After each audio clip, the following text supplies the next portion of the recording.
الحمد لله الذي خلق الإنسان في أحسن تقويم، والصلاة والسلام على من أرسل بالقرآن الحكيم على سيدنا محمد النبي الكريم وعلى آله وصحبه. خذ بيدي صدق الله مولانا العظيم. وقال نبينا محمد صلى الله عليه وسلم: إذا فعلت أمتي 15 خصلا حل فيها البلاء، يا ربي بالمصطفى بلغ مقاصدنا واغفر لنا ما مضى يا واسع الكرم. أمة سيدنا ومولانا محمد. സമാദരണീയരായ മഹത്തായ ഈ സംഗമത്തിന്റെ അധ്യക്ഷൻ ആദരണീയരായ അബ്ദുൽ റഷീദ് ദാരിമി അവറുകളെ, വേദിയെ പ്രാർത്ഥന കൊണ്ട് ധന്യമാക്കിയ സുന്ദരായ മുഹമ്മദ് ഉസ്താദ്, സ്വാഗത പ്രസംഗം നടത്തിയ അബ്ദുറഹ്മാൻ ദാരിമി, മഹത്തായ ഈ സംഗമത്തിന്റെ ഔപചാരികമായ ഉദ്ഘാടനം നിർവഹിച്ച് ധന്യമാക്കിയിട്ടുള്ള സയ്യിദ് PMSA തങ്ങൾ സൈലി തൂരവറുകളെ, വേദിയിലും സദസ്സിലും ഒത്തുകൂടിയിരിക്കുന്ന നല്ലവരായ ആദരണീയരായ പണ്ഡിതന്മാരെ, രക്ഷിതാക്കളെ, യുവജന സുഹൃത്തുക്കളെ, പ്രിയപ്പെട്ട ഉമ്മപ്പഞ്ഞന്മാരെ, എന്റെ ശബ്ദം ശ്രവിക്കുന്ന സഹോദര സമുദായ സുഹൃത്തുക്കൾക്ക് വിശുദ്ധ ഇസ്ലാമിന്റെ സ്നേഹാഭിവാദ്യങ്ങൾ അർപ്പിക്കുവാൻ ഈ സന്ദർഭം ഞാൻ ഉപയോഗപ്പെടുത്തുന്നു. തൂവത്തിക്കൽ മസ്ജിദുൽ ഫാറൂഖ് കമ്മിറ്റി സംഘടിപ്പിക്കുന്ന ത്രിദിന മതപ്രഭാഷണവും ദിക്ർ ദുആ സമ്മേളനവും എന്ന പരിപാടിയിലാണ്. ഒരു കാലഘട്ടത്തിന്റെ ഇതിഹാസമായി നമുക്ക് നന്മയുടെ വെളിച്ചം നൽകി കടന്നുപോയ ഈ മഹല്ലിന്റെ ഖാദി കൂടിയായിരുന്ന മഹാനായ സൈനുൽ ഉലമ ചെറുശ്ശേരി സൈനുദ്ദീൻ മുസ്ലിയാരുടെ നാമധേയത്തിൽ ഒരുക്കിയ നഗരിയിൽ നാം ഒരുമിച്ച് കൂടിയിട്ടുള്ളത്. അല്ലാഹു സുബ്ഹാനഹു വ തആല നമ്മിൽ നിന്ന് ഇത് ഖബൂൽ ചെയ്ത് അനുഗ്രഹിക്കുമാറാകട്ടെ. പരിശുദ്ധ റസൂൽ സല്ലല്ലാഹു അലൈഹി വസല്ലമ തങ്ങൾ നൽകിയ അവിടുത്തെ ജീവിതത്തിൽ ഈ സമൂഹത്തോട് പഠിപ്പിച്ചു തന്ന ഈ സമൂഹം ഭയപ്പാടോടുകൂടി കാണേണ്ട ഏതാനും ചില മുന്നറിയിപ്പുകൾ നൽകുക എന്നുള്ളതാണ് ഇന്നത്തെ ഈ പ്രഭാഷണ വേദിയിൽ നാം ആഗ്രഹിക്കുന്നത്. പ്രഭാഷണത്തിലേക്ക് പ്രവേശിക്കുന്നതിന് മുമ്പ് എന്റെ മാന്യ സദസ്സിനോട് ചെറിയ ഒരു അഭ്യർത്ഥന നടത്താനുള്ളത്, നമ്മുടെയൊക്കെ കണ്ണിലുണ്ണിയും കരളിന്റെ കൃഷ്ണവും ഹൃദയ സാന്നിധ്യവുമായ മുത്തുള്ളി മുഹമ്മദ് മുസ്തഫ സല്ലല്ലാഹു അലൈഹി വസല്ലമ തങ്ങളുടെ പേരിൽ അല്പം സ്വലാത്തും സലാമും ചൊല്ലി അള്ളാഹുവിലേക്ക് സമർപ്പിച്ചുകൊണ്ട് നമുക്ക് പ്രഭാഷണത്തിലേക്ക് കിടക്കാം. ആയതിനാൽ എല്ലാവരും മദീനത്തുൽ മുനവ്വറയിൽ പരിശുദ്ധ റസൂലിന്റെ ചാരത്ത് നിൽക്കുന്നത് പോലെ ആത്മാർത്ഥമായി എണീറ്റ് നിന്ന് അല്പം സ്വലാത്തും സലാമും നമുക്ക് ചൊല്ലാം. അല്ലാഹു ഖബൂൽ ചെയ്യട്ടെ. مولاي صل وسلم دائما أبدا على حبيبك خير الخلق كلهم يا أكرم الخلق ما لمن ألوذ به عند حلول الحديث العميم مولاي صل وسلم دائما أبدا على حبيبك خير الخلق كلهم ولن يليق رسول الله جاهك بي إذا الكريم تحلى باسم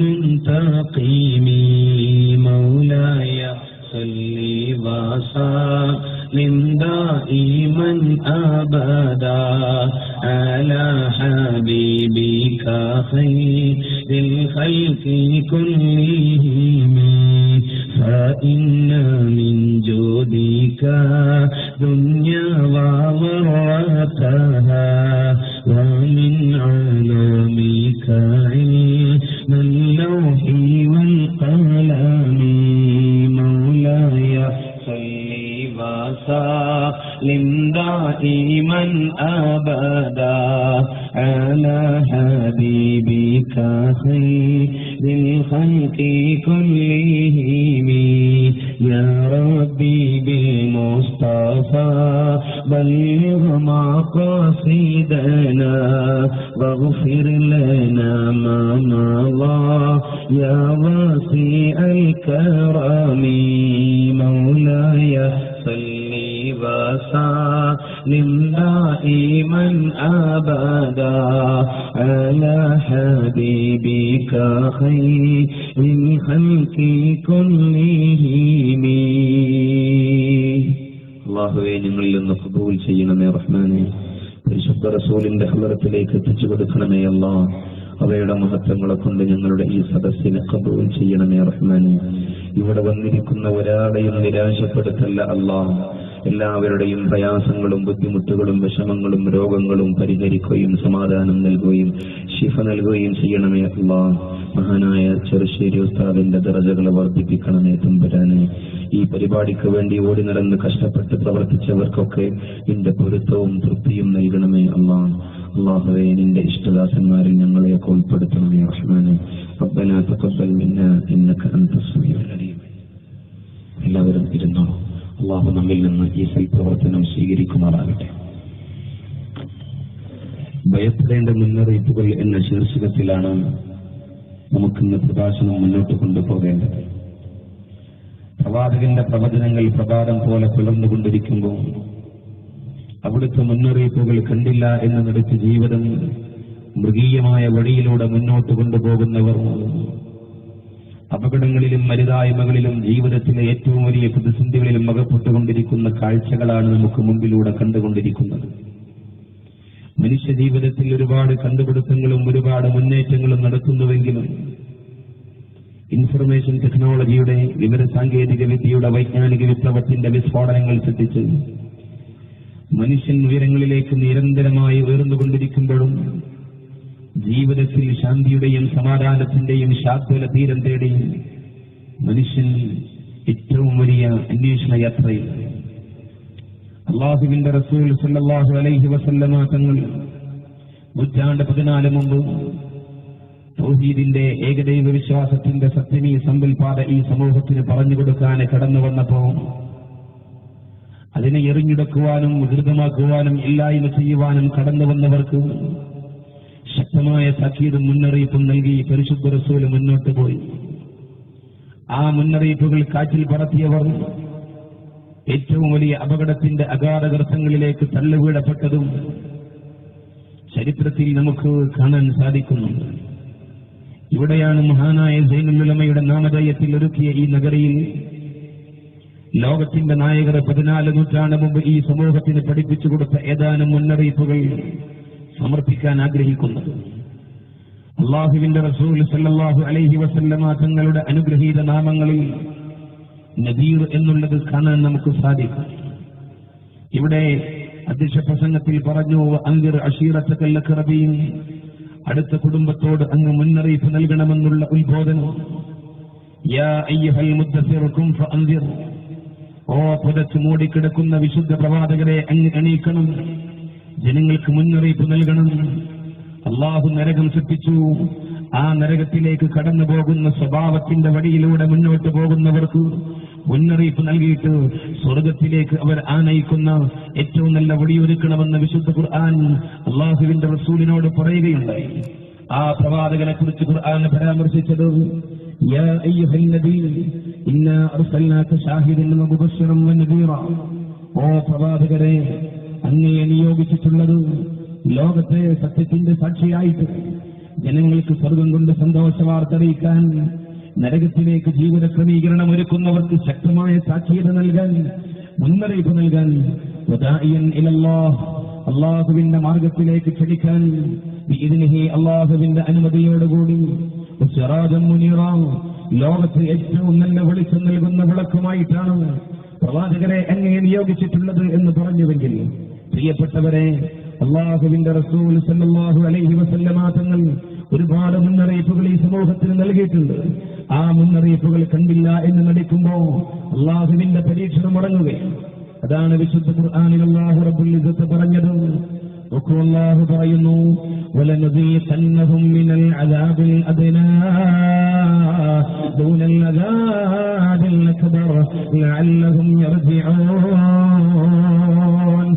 ഒത്തിക്കലും നല്ലവരിൽ നല്ലവരായ സഹോദര സഹോദരിമാരെ, അല്ലാഹുവിന്റെ റസൂല് വിശുദ്ധ ഖുർആനോട് നൽകുന്ന മുന്നറിയിപ്പുകളാ, അവിടുത്തെ തിരുവചനങ്ങളിലൂടെ ഈ സമൂഹത്തിന് നൽകുന്ന മുന്നറിയിപ്പുകളാ. ചെവിയൊന്ന് തുറന്നു വച്ചിട്ട് ഹൃദയ സാന്നിധ്യത്തോടെ കേൾക്കണേ.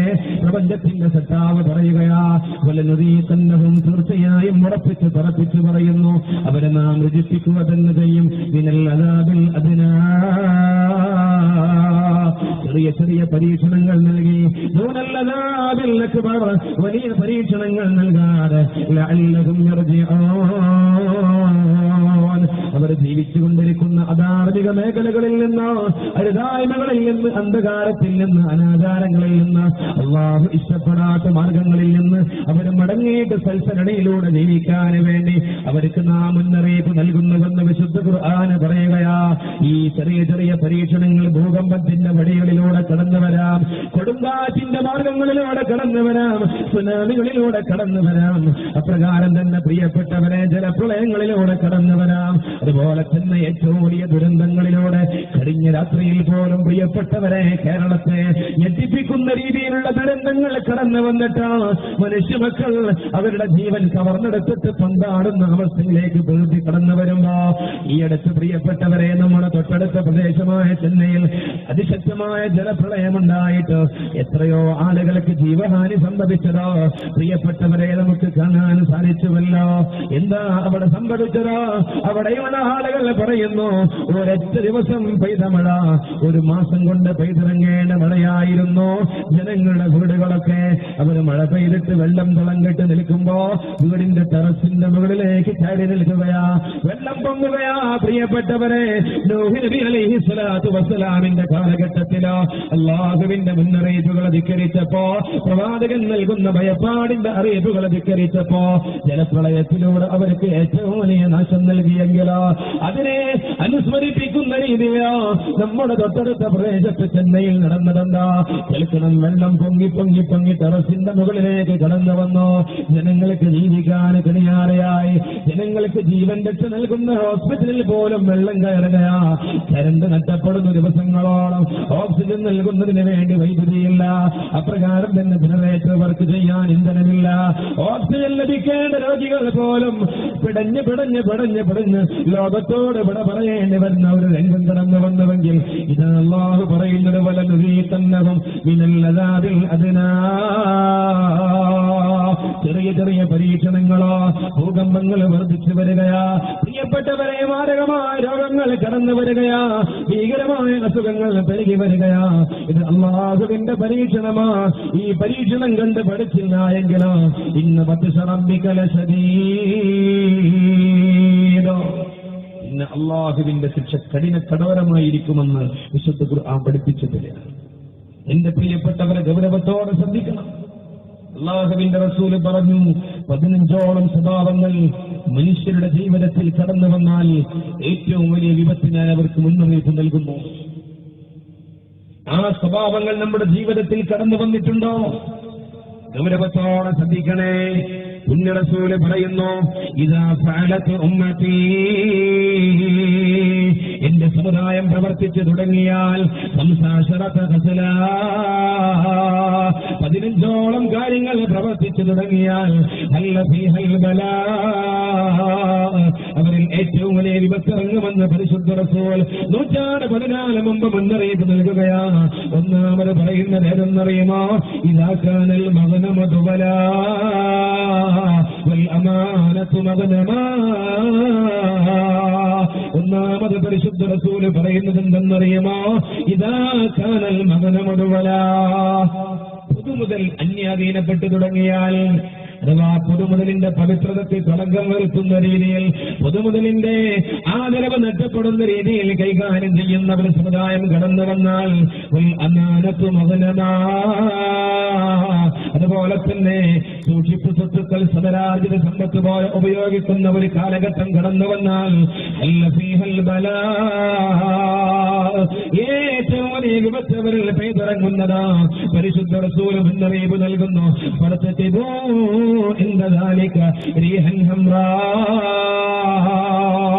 അങ്ങനെയുള്ള സ്വഭാവത്തിന്റെ ഉടമകൾ കടന്നു വരാൻ തുടങ്ങിയാൽ തീകാറ്റിനെ പ്രതീക്ഷിച്ചുകൊള്ളോ, ഭൂകമ്പത്തെ പ്രതീക്ഷിച്ചുകൊള്ളോ, അതുപോലെ തന്നെ കോലം മറിക്കുന്നതിനെ പ്രതീക്ഷിച്ചുകൊള്ളോ, അപ്രകാരം തന്നെ ഭൂമി പിടിച്ചാഴ്ത്തുന്നതിനെ പ്രതീക്ഷിച്ചുകൊള്ളോ ലോകത്തിന്റെ നായകരെ പഠിപ്പിച്ചു തരികയാണ്. അതിൽ ഒന്നാമത്തെ സ്വഭാവത്തിന്റെ ഏറ്റവും നല്ല വഴി എന്ന് പറയുന്നത് എന്റെ പ്രിയപ്പെട്ടവരെ, പൊതുമുതൽ കൈകാര്യം ചെയ്യുന്നതിൽ സൂക്ഷ്മത വെച്ച് പുലർത്തിയാൽ ഈ മുന്നറിയിപ്പിൽ നിന്ന് രക്ഷ നേടാൻ നമുക്ക് കഴിയും. എന്നാൽ ഇന്ന് ആരാണുള്ളത്? എന്റെ പ്രിയപ്പെട്ടവരെ, നിങ്ങൾ ചിന്തിച്ചു നോക്കൂ. വഖഫ് സ്വത്തുക്കൾ കൈകാര്യം ചെയ്യുന്നതിൽ സൂക്ഷ്മതയുണ്ടോ? പൊതുമുതൽ കൈകാര്യം ചെയ്യുന്നതിൽ സൂക്ഷ്മതയുണ്ടോ? നമ്മുടെ പൂർവീകരൊക്കെ പള്ളിയിൽ കടന്നു വന്നിട്ടോ ജമാഅത്ത് നിസ്കാരം കഴിഞ്ഞ് വീട്ടിലേക്ക് പോകുമ്പോ പള്ളിപ്പറമ്പിന്റെ അതിർത്തിയിലെത്തിയാൽ അവർ 2 ചെരുപ്പെടുത്തിട്ട് തമ്മിലടിക്കുകയാണ്.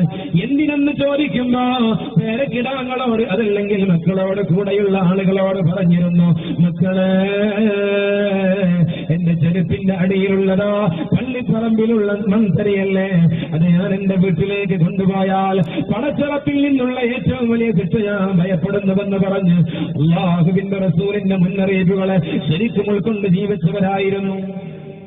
സൂക്ഷിപ്പ് സ്വത്തുക്കൾ സൂക്ഷിക്കുന്നതിൽ, കൈകാര്യം ചെയ്യുന്നതിൽ സൂക്ഷ്മത വെച്ച് പുലർത്തുന്നവരായിരുന്നു. കേൾക്കണം, പൊതുമുതൽ കൈകാര്യം ചെയ്യുന്നതിൽ സൂക്ഷ്മത. ഇസ്ലാമിക സാമ്രാജ്യത്വത്തിന്റെ 2ാമത് അധിപൻ മഹാനായ ഉമറുൽ ഫാറൂഖ് റളിയല്ലാഹു തആല അൻഹു അവിടുത്തെ ജീവിതത്തിലൂടെ പരിശുദ്ധ റസൂലിന്റെ മുന്നറിയിപ്പ് ശരിക്കും മനസ്സിലാക്കി ജീവിതം ക്രമീകരിക്കുകയാണ്. ഉമറുൽ ഫാറൂഖ് തങ്ങൾ അധികാരം ഏറ്റെടുത്തതിന് ശേഷം 10 വർഷത്തോളം ഇസ്ലാമിക സാമ്രാജ്യത്വത്തിന്റെ അധിപനായിരുന്നു. അമീറുൽ മുഅ്മിനീൻ എന്ന് ലോകത്ത് ആദ്യമായി അറിയപ്പെട്ട മഹാമനീഷിയായിരുന്നു. അല്ലാഹുവിന്റെ റസൂലിന്റെ സുന്ദര സഹചാരിയായിരുന്നു. ഇന്നല്ലാഹ ജഅലൽ ഹഖ അലാ ഉമറിന്റെ നാവിലൂടെ അള്ളാഹു സത്യത്തെ സംസാരിച്ചിരിക്കുന്നുവെന്ന് പറഞ്ഞ ഉമറുൽ ഫാറൂഖ് തങ്ങള് പൊതുമുതൽ കൈകാര്യം ചെയ്യാൻ പടച്ച റബ്ബിൽ നിന്നുള്ള നിയോഗം വന്നപ്പോ പിന്നെ രാത്രിയിൽ ഉറക്കമില്ലായിരുന്നു. എല്ലാവരും കിടന്നുറങ്ങി. ഉമറുൽ ഫാറൂഖ് തങ്ങൾ ഉറങ്ങാൻ വേണ്ടി കിടന്നാൽ കിടക്കപ്പായിൽ കിടന്ന് തിരിഞ്ഞും മറിഞ്ഞും കിടന്നിട്ടും ഉറക്കം വരുന്നില്ല. എന്തുകൊണ്ടെന്നറിയുമോ? ഈ രാജ്യത്തെ ഏതെങ്കിലും പൗരന്മാരെ ഘട്ടപ്പെടുന്നുവോ? കാരണം അധികാരമേൽപ്പിച്ചതോ ഇവിടുത്തെ പൊതുകാര്യം ഏൽപ്പിച്ചത് തന്നെയാണല്ലോ. ഇറങ്ങി നടക്കുകയാ കൂരിരട്ടിൽ, നിശയുടെ നിശബ്ദതയിൽ പക്ഷിപ്രവാദികളുടെ കളകളാ ശബ്ദങ്ങൾ നിലച്ച സന്ദർഭത്തില്, വാഹനങ്ങൾ കൂകിപ്പായുന്ന അപശബ്ദങ്ങൾ നിലച്ച സന്ദർഭത്തില്, മനുഷ്യരുടെ കോലാഹലങ്ങൾ നിലച്ച സന്ദർഭത്തില് ഉമറുൽ ഫാറൂഖ് തങ്ങൾ തനിച്ചിറങ്ങുകയാ. എന്തിനു വേണ്ടി പ്രിയപ്പെട്ടവരെ? എന്നെ ഏൽപ്പിക്കപ്പെട്ട പൊതുകാര്യങ്ങളിൽ വിളിച്ചു വരുത്തുന്നുവോ എന്ന് ചിന്തിക്കാൻ വേണ്ടി ഒരിക്കലിങ്ങനെ നടന്ന് മുന്നോട്ട് പോവുകയാ. അങ്ങനെ ഒരുപാട് അകലങ്ങളിലേക്ക് കടന്നു ചെന്നപ്പോ അതാ ഒരു കൊച്ചു കുടിൽ കാണുന്നു. ആ കുടിലിന്റെ അരികിലേക്ക് ചെന്ന് നോക്കിയപ്പോ ആൾപ്പാർപ്പുണ്ടെന്ന് മനസ്സിലാക്കി അവിടെ ചെന്നു. ആ വീടിന്റെ അരികിൽ നിന്നോ അന്വേഷിച്ചപ്പോ ഒരു ഉമ്മയതാ, പ്രായം ചെന്ന ഉമ്മ, അടുപ്പിന്റെ മുകളിൽ പാത്രം വെച്ചിട്ട് വെള്ളമൊഴിച്ചിട്ടോ കയ്യിൽ കൊണ്ട് ഇളക്കിക്കൊണ്ടിരിക്കുന്നു. അടുപ്പിൽ വിറക് വെച്ച് കത്തിച്ചുകൊണ്ടിരിക്കുന്നു. ഉമറുൽ ഫാറൂഖ് തങ്ങൾ ശ്രദ്ധയോടെ നോക്കുകയാ. കുഞ്ഞുമക്കൾ ആ ഉമ്മയുടെ കാലിനടിയിൽ കിടന്നിട്ട് നിലവിളിച്ച് കരയുന്നു, തേങ്ങി കരയുന്നു. ഉമറുൽ ഫാറൂഖ് തങ്ങളുടെ മനസ്സലിഞ്ഞു പോയി. എന്തിനാണ് ഈ പാവം കുഞ്ഞുങ്ങൾ കരയുന്നത്? ആ ഉമ്മയോട് ചോദിച്ചു, ഉമ്മ എന്തിനാണ് ഈ മക്കൾ കരയുന്നത്? നിങ്ങളെന്താ ചെയ്തുകൊണ്ടിരിക്കുന്നത്? ഉമറുൽ ഫാറൂഖ് തങ്ങളോട് ഉമ്മ പറയുന്നു, സഹോദരാ, എന്റെ വീട്ടിൽ ഒരുപാട് ദിവസമായി പട്ടിണിയാണ്, പ്രയാസമാണ്, കഷ്ടപ്പാടാ. എന്റെ ഈ കുഞ്ഞുമക്കളെ വിശപ്പിന്റെ കാഠിന്യം കൊണ്ട് സഹിക്കവയ്യാതെ വരുമ്പോ അവരിങ്ങനെ നിലവിളിച്ച് കരയും. എനിക്ക് ഒന്നും നൽകാൻ എന്റെ കയ്യിലില്ല, അവർക്ക് ധാന്യമണികൾ കൊണ്ട് കഞ്ഞി വെച്ച് കൊടുക്കാൻ എന്റെ കയ്യിലില്ല, ഒരു ഭക്ഷണ പദാർത്ഥവും എന്റെ കയ്യിലില്ല. ഞാൻ അവരെ ഉറക്കി കിടത്താൻ വേണ്ടി കഷ്ടപ്പെടുമ്പോ അടുപ്പിന്റെ മുകളിൽ പാത്രം വെക്കും, എന്നിട്ട് അടുപ്പിൽ വിറക് വെച്ച് കത്തിക്കും, വെള്ളമൊഴിച്ചിട്ട് കയ്യിൽ കൊണ്ടിങ്ങനെ ഇളക്കിക്കൊണ്ടിരിക്കുമ്പോ എന്റെ കുഞ്ഞുമക്കളെ പ്രതീക്ഷയോടെ നിലവിളിച്ചു കൊണ്ടിരിക്കും, ഞങ്ങളെ ഉമ്മ കഞ്ഞി തിളപ്പിക്കുകയാണ്, അല്പസമയം കഴിഞ്ഞാൽ ഞങ്ങൾക്ക് കഞ്ഞി അത് തിളച്ചു കഴിഞ്ഞാൽ ചൂടാറ്റിയിട്ട് ഞങ്ങൾക്ക് നൽകുമല്ലോ. പ്രതീക്ഷയോടെ കരഞ്ഞ് കരഞ്ഞ് കരഞ്ഞ് കരഞ്ഞോ എന്റെ കുഞ്ഞുമക്കൾ അങ്ങനെ ഉറങ്ങിപ്പോകും. ദിവസങ്ങളോളമായി എന്റെ മക്കളെ ഇങ്ങനെയാ ഞാൻ ഉറക്കുന്നതെന്ന് പറഞ്ഞപ്പോഴേക്കും ഉമറുൽ ഫാറൂഖ് തങ്ങളുടെ കണ്ണുകൾ നിറഞ്ഞൊടുക്കാൻ തുടങ്ങി.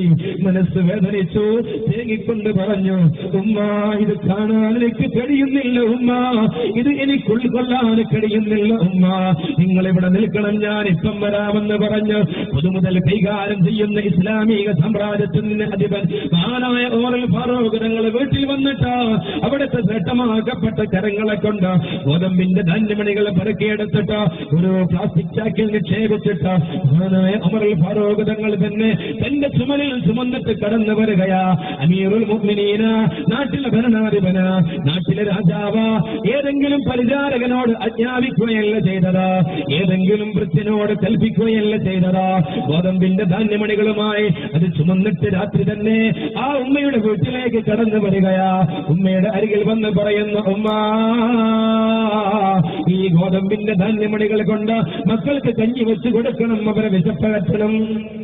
ഇനി ഒരിക്കലും തന്നെ നിങ്ങളെ മക്കൾ വിശപ്പിന്റെ കാഠിന്യം കൊണ്ട് കഷ്ടപ്പെടരുത്. ഇതങ്ങ് കൊടുത്തപ്പോ ആ ഉമ്മയുടെ കണ്ണുകൾ നിറഞ്ഞുമ്മ പറഞ്ഞു, സഹോദരാ, നിന്നെ പോലെയുള്ള ധർമ്മനിഷ്ഠയും നീതിബോധവുമുള്ളവരാണ് ഈ നാടിന്റെ നായകന്മാരാകേണ്ടത്. ഈ നാട് ഭരിക്കുന്നത് ഖത്താബിന്റെ മകൻ ഉമറ. ആ ഉമറിനോട് നീ ഒന്ന് പറഞ്ഞു കൊടുക്കണം, നിന്നെക്കുറിച്ചൊന്ന് പരിചയപ്പെടുത്തണം. ഈ വന്നത് ഉമറുൽ ഫാറൂഖ് തങ്ങളാണ് എന്ന് ഉമ്മ അറിയില്ലായിരുന്നു. മഹാനായ ഉമർ തങ്ങൾ പറഞ്ഞു കൊടുത്തതുമില്ല, ഞാനാണ് ആ ഉമറെന്ന്. ഉമർ റളിയല്ലാഹു അൻഹു പറഞ്ഞു, ഉമ്മ, ഞാൻ നിങ്ങളുടെ ഈ പരാതിയും ഈ വിഷമങ്ങളും ഖത്താബിന്റെ മകൻ ഉമറിന്റെ ശ്രദ്ധയിൽപ്പെടുത്തും.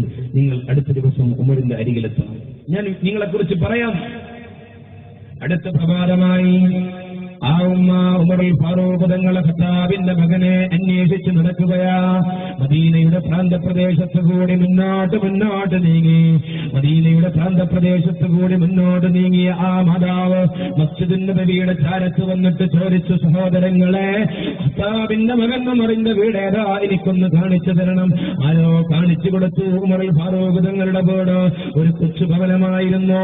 അവർ വീണ്ടും ചോദിച്ചു, ഖത്താബിന്റെ മകൻ ഉമറിന്റെ വീടാണോ, നാടിന്റെ ഭരണാധിപന്റെ വീടാണോ, ഇത് ഏതെങ്കിലും ഉമറിന്റെ വീടല്ല ഞാൻ ചോദിച്ചതെന്ന് പറഞ്ഞപ്പോ ഖത്താബിന്റെ മകൻ ഉമറിന്റെ വീട് തന്നെയാണെന്ന് പറഞ്ഞു കൊടുത്തു. ആ ഉമ്മ വീടിന്റെ അരികിലേക്ക് കടന്നു വന്നിട്ട് ചോദിച്ചു, എവിടെ ഉമറ? അതാ ഇറങ്ങി വരുന്നു തലേ രാത്രിയിൽ കണ്ട അതേ സഹോദരൻ തന്നെ. ഉമ്മാക്ക് ലജ്ജ തോന്നി അമളി പറ്റിപ്പോയ അവസ്ഥയിൽ നിന്ന് പോയി ഉമറുൽ ഫാറൂഖ് തങ്ങൾ ഉമ്മയോട് ചോദിച്ചു, ഉമ്മ, എത്ര ദിവസമായി നിങ്ങളെ മക്കള് പട്ടിണി കിടക്കുന്നു? കൃത്യമായി നിങ്ങൾ എണ്ണി തരണമെന്ന് പറഞ്ഞു.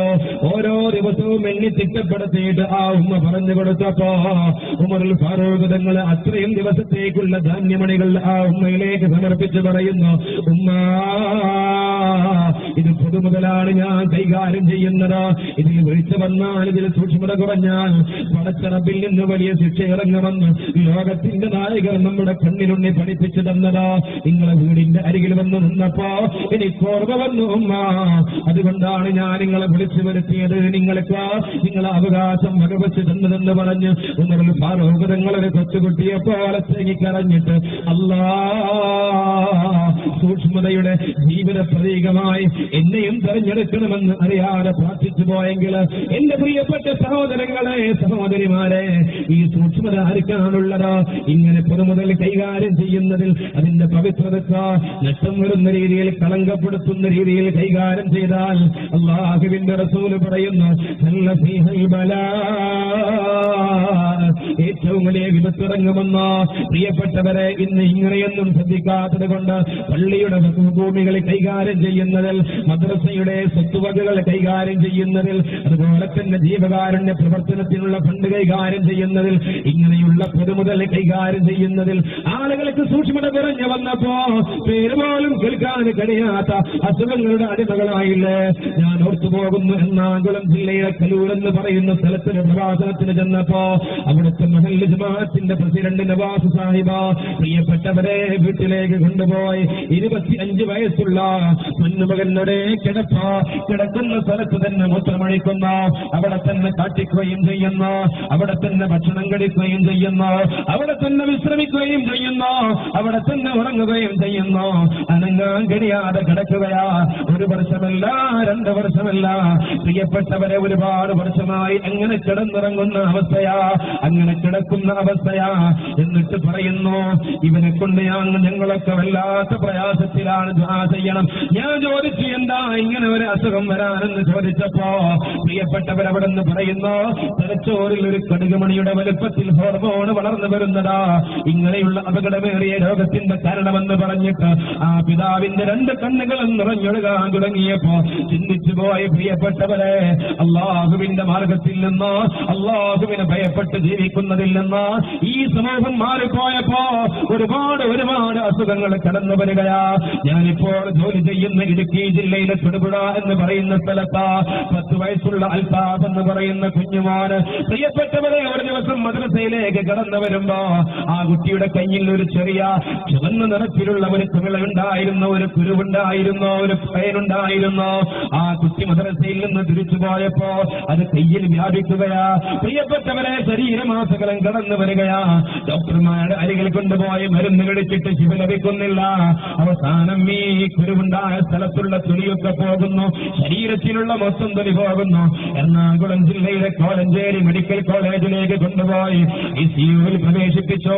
പ്രത്യേക നിരീക്ഷണത്തിനായിരുന്നു.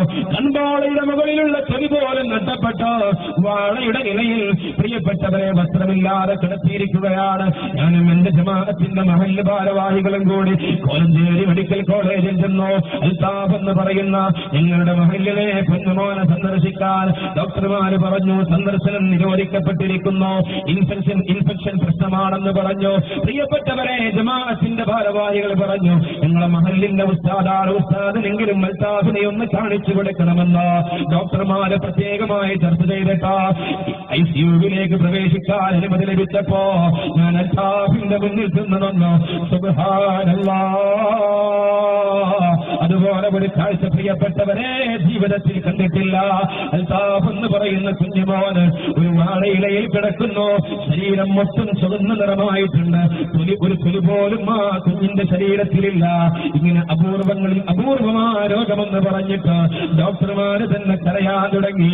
അവിടുത്തെ പൊന്നുമ്മ തൊട്ടരികെ നിന്നിട്ട് പ്രിയപ്പെട്ടവരെ ഖുർആൻ ഓതുകയാ, അപ്രകാരം തന്നെ മൗലീദ് ഓതുകയാ, ആ കുഞ്ഞിന് വേണ്ടി നിരന്തരമായി പ്രാർത്ഥിച്ചുകൊണ്ടിരിക്കുകയാ. കേൾക്കണമെന്റെ പ്രിയപ്പെട്ടവരെ, 15 ദിവസം കഴിഞ്ഞപ്പോ അൽതാഫ് എന്ന് പറയുന്ന കുഞ്ഞുമോന് വേണ്ടി പ്രാർത്ഥിച്ചവരെയൊക്കെ നിരാശപ്പെടുത്തി അവൻ പടച്ച റബ്ബിന്റെ മാർഗത്തിലേക്ക് കടന്നു പോവുകയാ. ഇന്നും ആ കുഞ്ഞിന് വന്നപ്പെട്ട അസുഖമെന്തെന്ന് തിരിച്ചറിയാൻ മെഡിക്കൽ സയൻസിന് കഴിഞ്ഞിട്ടില്ലത്രേ. ഏറ്റവും വലിയ വിപത്ത് പെയ്തിറങ്ങുകയാ. കേൾക്കണമെന്റെ പ്രിയപ്പെട്ട സഹോദരങ്ങളെ, മലപ്പുറം ജില്ലയിലെ എടക്കുളം എന്ന് പറയുന്ന സ്ഥലത്ത് ഒരു പ്രഭാഷണം കഴിഞ്ഞിട്ട് സ്റ്റേജിൽ നിന്നിറങ്ങുമ്പോ ഒരു ചെറുപ്പക്കാരൻ, നല്ല ചുറുചുറുക്കുള്ള ആരോഗ്യമുള്ള ചെറുപ്പക്കാരൻ വന്നിട്ട് കൈപിടിച്ചിട്ട് കരയുകയാ. സംസാരിക്കാൻ കഴിയുന്നില്ല, സംസാരിക്കണമെന്ന് ആഗ്രഹമുണ്ട്. അവിടുത്തെ നിസ്കാര പള്ളിയിലെ ഉസ്താദ് വന്നിട്ട് എന്നോട് പറഞ്ഞു, ഈ ചെറുപ്പക്കാരന്റെ സങ്കടമൊന്ന് കേൾക്കണേ ഉസ്താദേ. ഗൾഫിൽ നിന്ന് നാട്ടിലേക്ക് ഈ അടുത്ത് വന്നതാ. ഗൾഫിൽ നിന്ന് നാട്ടിലേക്ക് വരുമ്പോ ടെലിഫോൺ സിംഗപ്പൂർ ഇന്റർനാഷണൽ എയർപോർട്ടിൽ സ്വീകരിക്കാൻ ഭാര്യ വന്നിട്ടുണ്ട്, മക്കൾ വന്നിട്ടുണ്ട്, പിതാവ് വന്നിട്ടുണ്ട്. ആ ഭാര്യ ഇവരെ പ്രതീക്ഷിച്ചു നിൽക്കുമ്പോ തളർന്നു വീടുകയാ. തളർന്നു വീണ് ഭാര്യയെ കോഴിക്കോട് മിംസ് ഹോസ്പിറ്റലിൽ കൊണ്ടുപോയി പരിശോധന നടത്തിയിട്ട് പറഞ്ഞത് ബ്ലഡ് ക്യാൻസറാ എന്ന് പറഞ്ഞു, രക്താർബുദമാ എന്ന് പറഞ്ഞു.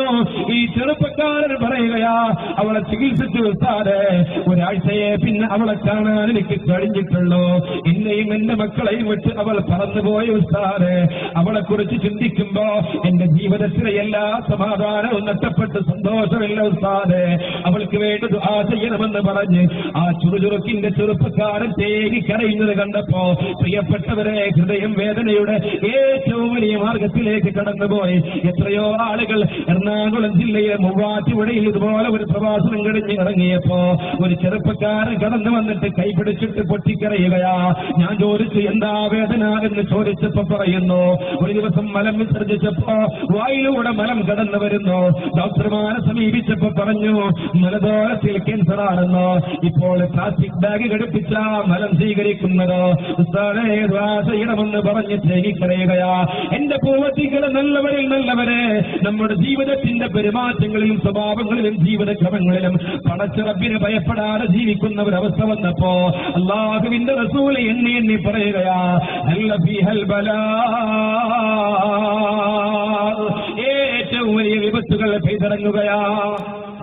പൊതുമുതൽ കൈകാര്യം ചെയ്യുന്നതിൽ സൂക്ഷ്മതയുള്ളതാ. അമാനത്തുമകനമാ, അതുപോലെ തന്നെ സൂക്ഷിപ്പ് സ്വത്തുക്കൾ സമരാജ്യ സമ്പത്ത് പോലെ പെയ്യിട്ടു വാരുന്ന ഒരു അവസ്ഥ. ഞാൻ ഓർത്തു പോകുന്നു, നമുക്കൊക്കെ നന്മയുടെ വെളിച്ചം നൽകി കടന്നുപോയ ഈ പ്രദേശത്തിന്റെ ഏറ്റവും വലിയ നിറസാന്നിധ്യമായിരുന്ന മഹാനായ കണ്ണിയത്ത് ഉസ്താദ് റഹിമഹുല്ലാഹ്, അല്ലാഹു അവിടുത്തെ ദറജകൾ വർദ്ധിപ്പിക്കുമാറാകട്ടെ. ഇങ്ങനെയുള്ള സൂക്ഷ്മതയുടെ പ്രതീകമായിരുന്നു.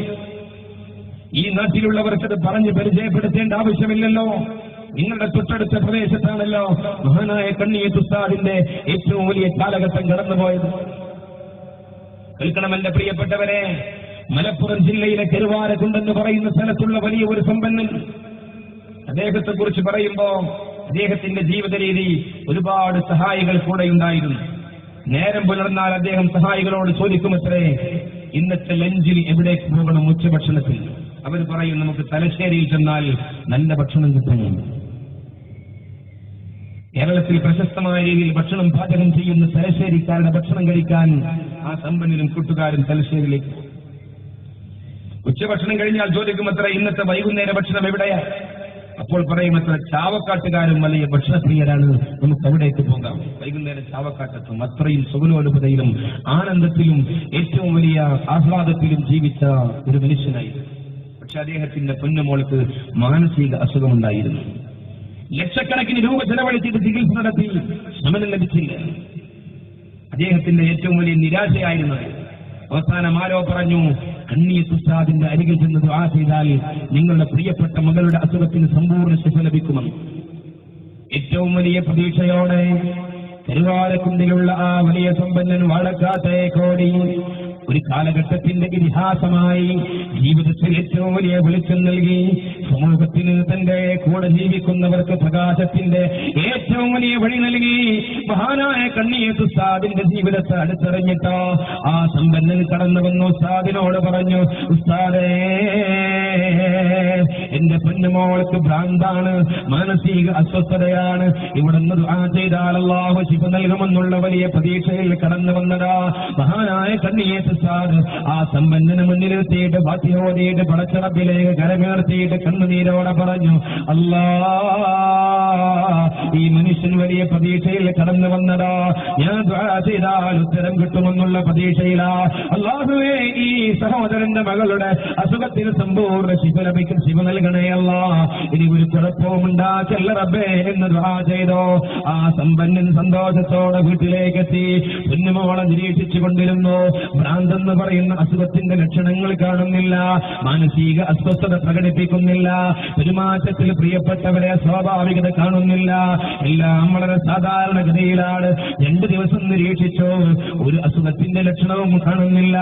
സന്തോഷം കൊണ്ട് ആ സമ്പന്നൻ എന്ത് ചെയ്തു എന്നറിയുമോ? 10 100 പുതിയ നോട്ടുകൾ എടുത്തു. 1000 രൂപയുടെ മൂല്യം വരുന്ന 10 പുതിയ 100 നോട്ടുകൾ എടുത്തിട്ട് പ്രിയപ്പെട്ടവരെ കണ്ണീട്ട് ഉസ്താദിന്റെ അരികിലേക്ക് വന്നിട്ട് പറയുന്നു, ഉസ്താദേ, എന്റെ പൊന്നുമോളെ അസുഖത്തിന് ശിഫ ലഭിച്ചിട്ടുണ്ടോ? ഇവിടുന്ന് ദുആ ചെയ്തപ്പോ ശിഫ ലഭിച്ചിട്ടുണ്ടോ?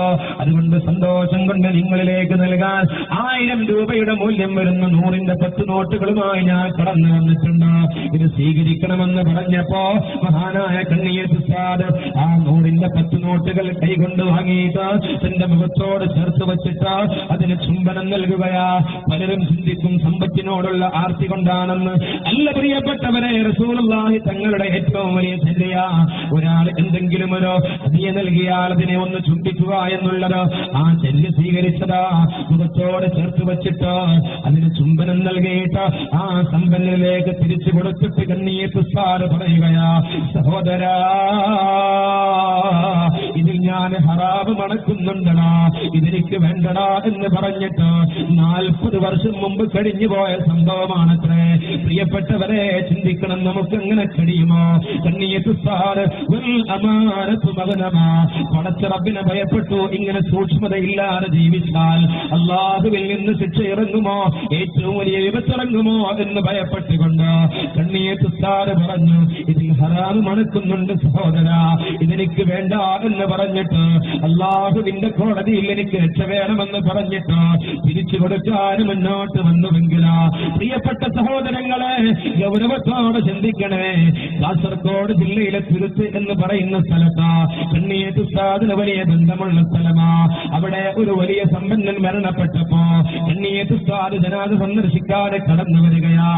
ആ സമ്പന്നന്റെ പുന്നമക്കളോ പിതാവ് ഏറ്റവും ഇഷ്ടപ്പെടുന്ന കണ്ണീട്ട് ഉസ്താദിനെ കണ്ടപ്പോ പിതാവ് കയ്യിൽ കെട്ടിയിരുന്ന വിലപിടിപ്പുള്ള വാച്ചെടുത്തിട്ട് മൂത്ത മകൻ കടന്നു വന്നിട്ട് കണ്ണീട്ട് ഉസ്താദിനോട് പറയുന്നു, ഉസ്താദേ, ഇത് പിതാവ് കയ്യിൽ കെട്ടിയിരുന്ന വാച്ച, ഇത് ഉസ്താദിന് നൽകലായിരിക്കും പിതാവിന് ഏറ്റവും ഇഷ്ടമുള്ളത്, ഇത് സ്വീകരിച്ചോളൂ എന്ന് പറഞ്ഞിട്ട് കണ്ണീട്ട് ഉസ്താദിന്റെ കയ്യിലേക്ക് കൊടുക്കുമ്പോ കണ്ണീട്ട് ഉസ്താദ് കൈകൊണ്ട് സ്പർശിക്കുന്നതിന് മുമ്പ് ചോദിച്ചോ, സഹോദരാ, എന്റെ ഉപ്പാക്ക് എത്ര മക്കളാണ് എന്നോ, എത്ര മക്കള് എന്ന് എന്നും പറഞ്ഞു കൊടുത്തു.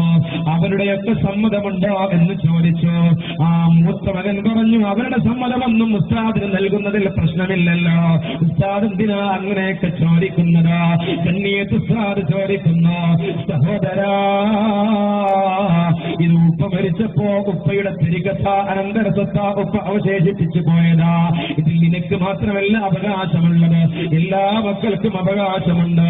ആ അവകാശികളൊന്നും ഒത്തു സമ്മതിക്കാതെ ഇതെന്റെ കൈകൊണ്ട് ഞാൻ സ്പർശിക്കുകയും അത് സ്വന്തമാക്കുകയും ചെയ്താൽ പടച്ച റബ്ബിന്റെ കോടതിയിൽ ഞാൻ രക്ഷപ്പെടൂല, എനിക്ക് പേടിയുണ്ടെന്ന് പറഞ്ഞ് അതിൽ നിന്ന് പുറകോട്ട് മാറി നിന്നുവെങ്കിലോ അമാനത്തു മഗ്നമാ, ഇങ്ങനെയുള്ള ഈ സ്വത്തുക്കൾ കൈകാര്യം ചെയ്യുന്നതിന് സൂക്ഷ്മത കൈവിട്ടു പോയാൽ അല്ലാഹുവിന്റെ റസൂല് പറഞ്ഞില്ലേ, ഏറ്റവും വലിയ വിപത്തിറങ്ങുമെന്ന് പരിശുദ്ധ റസൂല് പറയുന്നു. ഒരു കാലഘട്ടം നിങ്ങളിലേക്ക് കടന്നു വരാനുണ്ട്. അന്ന് ജനങ്ങൾ ഇങ്ങനെ ഒരുമിച്ച് കൂടിയിട്ട് ചോദിക്കുമത്രേ, ഇന്ന് നീതിയുള്ള മനുഷ്യരാ, സൂക്ഷ്മതയുടെ പ്രതീകങ്ങളാ, ഭക്തിയുള്ള ആളുകളാ ആരെങ്കിലും ഇന്നുണ്ടോ എന്ന് ചോദിക്കുമ്പോ അവര് പരസ്പരം പറയുമത്രേ, ഒരു 10 കിലോമീറ്റർ പുറത്തുണ്ടായിരുന്നു, നിങ്ങൾ അന്വേഷിച്ചു ചെല്ലണേ. അവിടെ ചെല്ലുമ്പോ പ്രിയപ്പെട്ടവർ അവര് പറയുമത്രേ, അങ്ങനെ ഒരു മനുഷ്യൻ ഇവിടെ ഉണ്ടായിരുന്നു, ഇപ്പോൾ അദ്ദേഹമില്ല, അദ്ദേഹം ലോകത്തോട് വിട പറഞ്ഞു പോയി. അങ്ങനെ എവിടെ അന്വേഷിച്ചാലും കാണാൻ കഴിയില്ല. അങ്ങനെ ഒരു കാലം വരും, ജനങ്ങൾക്കൊരു കാലം വരാനുണ്ട്, അന്ന് പേരല്ലാതെ ഇസ്ലാമിൽ അവശേഷിക്കൂല. പേരെന്ത് എന്ന് ചോദിച്ചാ പറയും മുഹമ്മദാ, അഹമ്മദാ, അബൂബക്കറ, ഉമറ, അലിയ, ഉസ്മാന. മനോഹരമായ ഇസ്ലാമിക പേരുകളാ. ആയിഷയാണ്, ഫാത്തിമയാണ്, ഖദീജയാണ്, മറിയമാണെന്നൊക്കെ പറയും. മനോഹരമായ പേരുകളാ. പക്ഷേ പ്രിയപ്പെട്ടവരെ, ഇസ്ലാം എന്തെന്ന് അവരിൽ നിന്ന് നോക്കിയാൽ കാണാൻ കഴിയില്ല. നിസ്കാരത്തിൽ കൃത്യതയില്ല, നോമ്പിന്റെ പരിശുദ്ധിയില്ല, സക്കാത്തിന്റെ ഗൗരവമില്ല. അപ്രകാരം തന്നെ പരിശുദ്ധ റസൂൽ നൽകിയ മുന്നറിയിപ്പ് മുന്നറിയിപ്പുകളെ ഉൾക്കൊള്ളാൻ തയ്യാറായിട്ടില്ല. അങ്ങനെ ഒരു മൃഗീയമായ ജീവിതം നയിച്ചു കൊണ്ടിരിക്കുന്നവരാ. അപ്രകാരം തന്നെ വിശുദ്ധ പ്രവാചകർ പറയുന്നു, വലാ മിനൽ ഖുർആനി ഇല്ലാ റസ്മോ, അന്ന് ഖുർആനിൽ അതിന്റെ ലിപികളല്ലാതെ അവശേഷിക്കുകയില്ല. അങ്ങനെ ഒരു കാലം കടന്നു വരും. ഖുർആൻ അലമാരകളിൽ സൂക്ഷിക്കുവാനുള്ള സൂക്ഷിപ്പ് സ്വത്തായി പ്രിയപ്പെട്ട സഹോദരങ്ങളെ, ഖുർആനിക സംസ്കാരം ജീവിതത്തിലില്ല, ഖുർആനിക പാരായണം ജീവിതത്തിലില്ല, ഖുർആനിക പഠനത്തിന് ശ്രദ്ധയില്ല. ഇങ്ങനെ ജീവിക്കുന്ന ഒരു സമുദായം കടന്നു വരുമെന്ന്, ഒരു ജനത കടന്നു വരുമെന്ന് ലോകത്ത് 140 കോടി മുസൽമാന്റെ ചങ്കിലച്ചോരയായ മുഹമ്മദ് മുസ്തഫ സല്ലല്ലാഹു അലൈഹി വസല്ലമ തങ്ങൾ 14 നൂറ്റാണ്ട് മുമ്പ് പ്രിയപ്പെട്ടവരെ മുന്നറിയിപ്പ് നൽകുകയാ. സൂക്ഷ്മത കുറഞ്ഞു പോയാൽ ഏറ്റവും വലിയ വിപത്ത് സംഗമെന്ന് അള്ളാഹു കാത്തിരക്ഷിക്കുമാറാകട്ടെ. അതുപോലെ തന്നെ പിന്നെ റസൂലുള്ളാഹി തങ്ങൾ പറഞ്ഞത് വസ്സകാത്തു മഗ്റമ, സകാത്ത് കടബാധ്യതയാക്കപ്പെടുന്ന ഒരു സാഹചര്യം വന്നു. നിസ്കാരം കൃത്യമാക്കുന്നവർ തന്നെ സകാത്ത് കൊടുത്തു വീട്ടുന്നതിൽ ശ്രദ്ധയില്ല. 20 മിസ്കാൽ സ്വർണമുണ്ടെങ്കിൽ, അഥവാ 85 ഗ്രാം സ്വർണം ഒരു മനുഷ്യന്റെ കയ്യിൽ ഒരു വർഷമായി നീക്കിയിരിക്കുണ്ടെങ്കിൽ അതിന്റെ 2% പാവങ്ങളുടെ അവകാശം. ആരെ ശ്രദ്ധിക്കാറുള്ളത്? 595 ഗ്രാം വെള്ളിയുണ്ടെങ്കിൽ 2% പാവങ്ങളുടെ അവകാശം.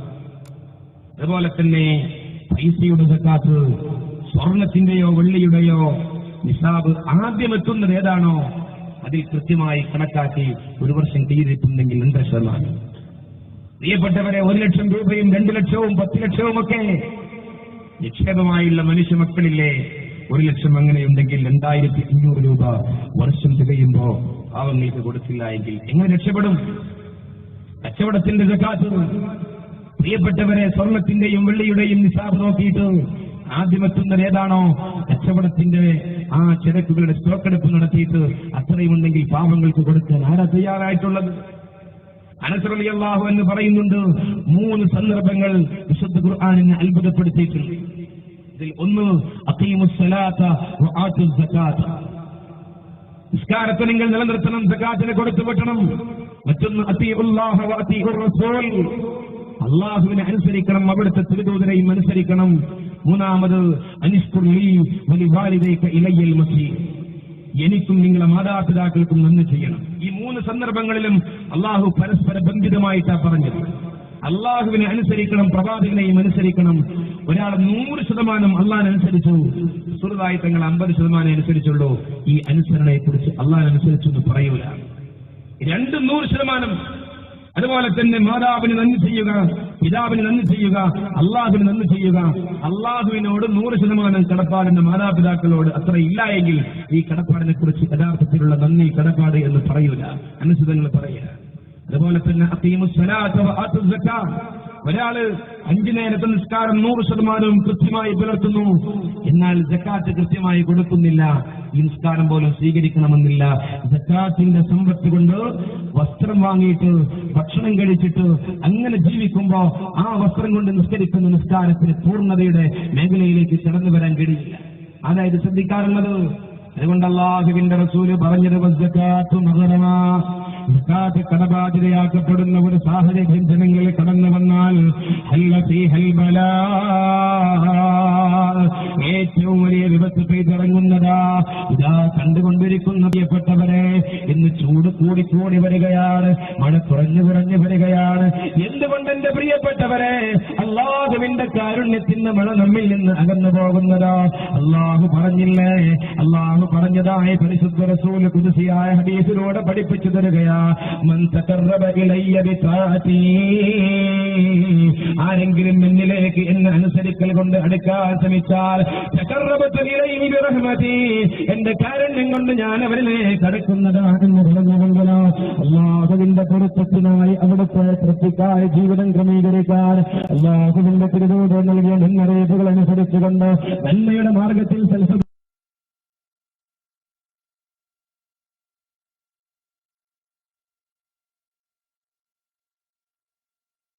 ചെയ്യാനും എടുത്തു പോകുന്ന മനുഷ്യ മക്കൾക്ക് അല്ലാഹുവിൽ നിന്നുള്ള കാരുണ്യം മഞ്ഞമായി പോവുകയാ. ഈ കാറ്റുകൾ കടന്നു വരികയാ. പ്രിയപ്പെട്ടവരെ, ഇന്ന് പുറത്തിറങ്ങുമ്പോ ഒറ്റ സമയത്താകണമെന്നില്ല. പകൽ സമയത്ത് ഏത് സമയത്തും ഇറങ്ങിയാൽ നമുക്ക് ആശ്വാസത്തിന്റെ കാറ്റ് വരുമെന്ന് പ്രതീക്ഷിച്ച് പുറത്തിറങ്ങുമ്പോ ചൂടുള്ള കാറ്റല്ലേ നമ്മുടെ ശരീരത്തിനെ കടിക്കുന്നത്. എത്രയോ ആളുകൾ സൂര്യാഘാതമേറ്റിട്ട് വെന്തിരുകയാ. പ്രിയപ്പെട്ടവരെ, പകൽ സമയത്ത് തൊഴിലിന് പോകുന്നവരുടെ ശരീരത്തിൽ പൊള്ളലേൽക്കുകയാ. തീർന്നില്ല, അതുപോലെ തന്നെ അവരുടെ ശരീരത്തിലുള്ള ജലാംശം വെച്ച് വരണ്ടിട്ട് മാരകമായ അസുഖങ്ങൾക്ക് ഇരയാവുകയാ. അപ്രകാരം തന്നെ പ്രിയപ്പെട്ടവർ ഓസോൺ പാളിയിൽ വെള്ളമുണ്ടായിട്ട് ഏറ്റവും വലിയ ഭീകരമായ അസുഖങ്ങൾക്ക് അടിമകളാവുകയാ. എന്തുകൊണ്ട് എന്റെ പ്രിയപ്പെട്ടവരെ, അല്ലാഹുവിന്റെ റസൂല് പറയുന്നു, ഈ മുന്നറിയിപ്പുകൾ നിങ്ങൾ ശ്രദ്ധിക്കാതെ പോയതുകൊണ്ട് പിന്നെയും മുന്നറിയിപ്പ് നൽകുന്നു.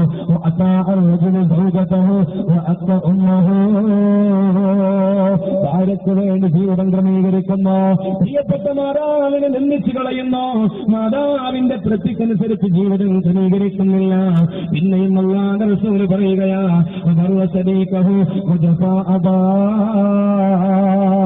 കൂട്ടുകാർക്ക് ഗുണം ചെയ്യുന്ന ചെറുപ്പക്കാരനാ, പിതാവിനെ അകറ്റി നിർത്തുന്ന ചെറുപ്പക്കാരനാ. ഇങ്ങനെയുള്ള ആളുകൾക്ക് ഏറ്റവും വലിയ ഇടത്തുണ്ടെന്ന് പരിശുദ്ധ റസൂല് പഠിപ്പിച്ചു തരുന്നു. ഉമ്മയെ നിന്ദിക്കുന്ന സ്വഭാവം, എന്നിട്ടോ ഭാര്യയ്ക്ക് വേണ്ടി ജീവിതം ക്രമീകരിക്കുന്നു. ഇന്നങ്ങനെയല്ലേ? ഞാൻ ഓർത്തു പോകുന്നു, ഒരു ചെറുപ്പക്കാരൻ കടന്നു വന്നിട്ടൊരിക്കൽ പറയുകയുണ്ടായി, എന്റെ ഉമ്മ കിടക്കുന്ന ബെഡിലാ മൂത്രമൊഴിക്കുന്നത്, അവിടെ തന്നെയാ കാശിക്കുന്നത്. ഞാനും എന്റെ ഭാര്യയും ഒരു ദിവസം എന്റെ ഉമ്മയുടെ കൈപിടിച്ചിട്ട് ബാത്റൂമിലേക്ക് കൊണ്ടുപോകുമ്പോ ഉമ്മ നടന്നുകൊണ്ട് മൂത്രമൊഴിക്കുന്നു. ഞാനും എന്റെ ഭാര്യയും എന്റെ ഉമ്മയെ കൊണ്ട് വല്ലാത്ത കഷ്ടപ്പാടില്ല.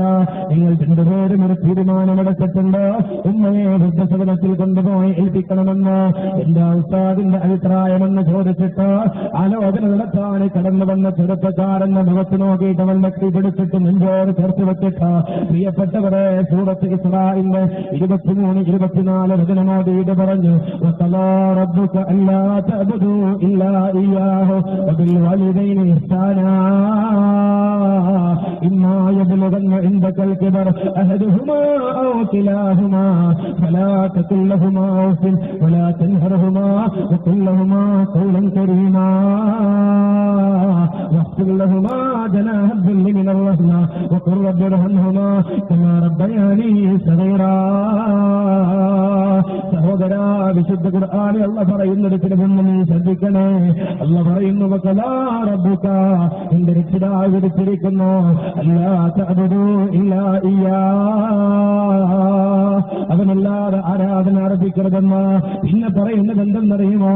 വബിൽ വാലിദൈനി ഇഹ്സാനാ, ഇന്ന് മാതാപിതാക്കൾക്ക് നന്മ ചെയ്യണമെന്ന്. എന്നിട്ട് പ്രപഞ്ചത്തിന്റെ സൃഷ്ടി തമ്പുരാൻ ഓർമ്മപ്പെടുത്തുന്നത് എന്തെന്നറിയുമോ?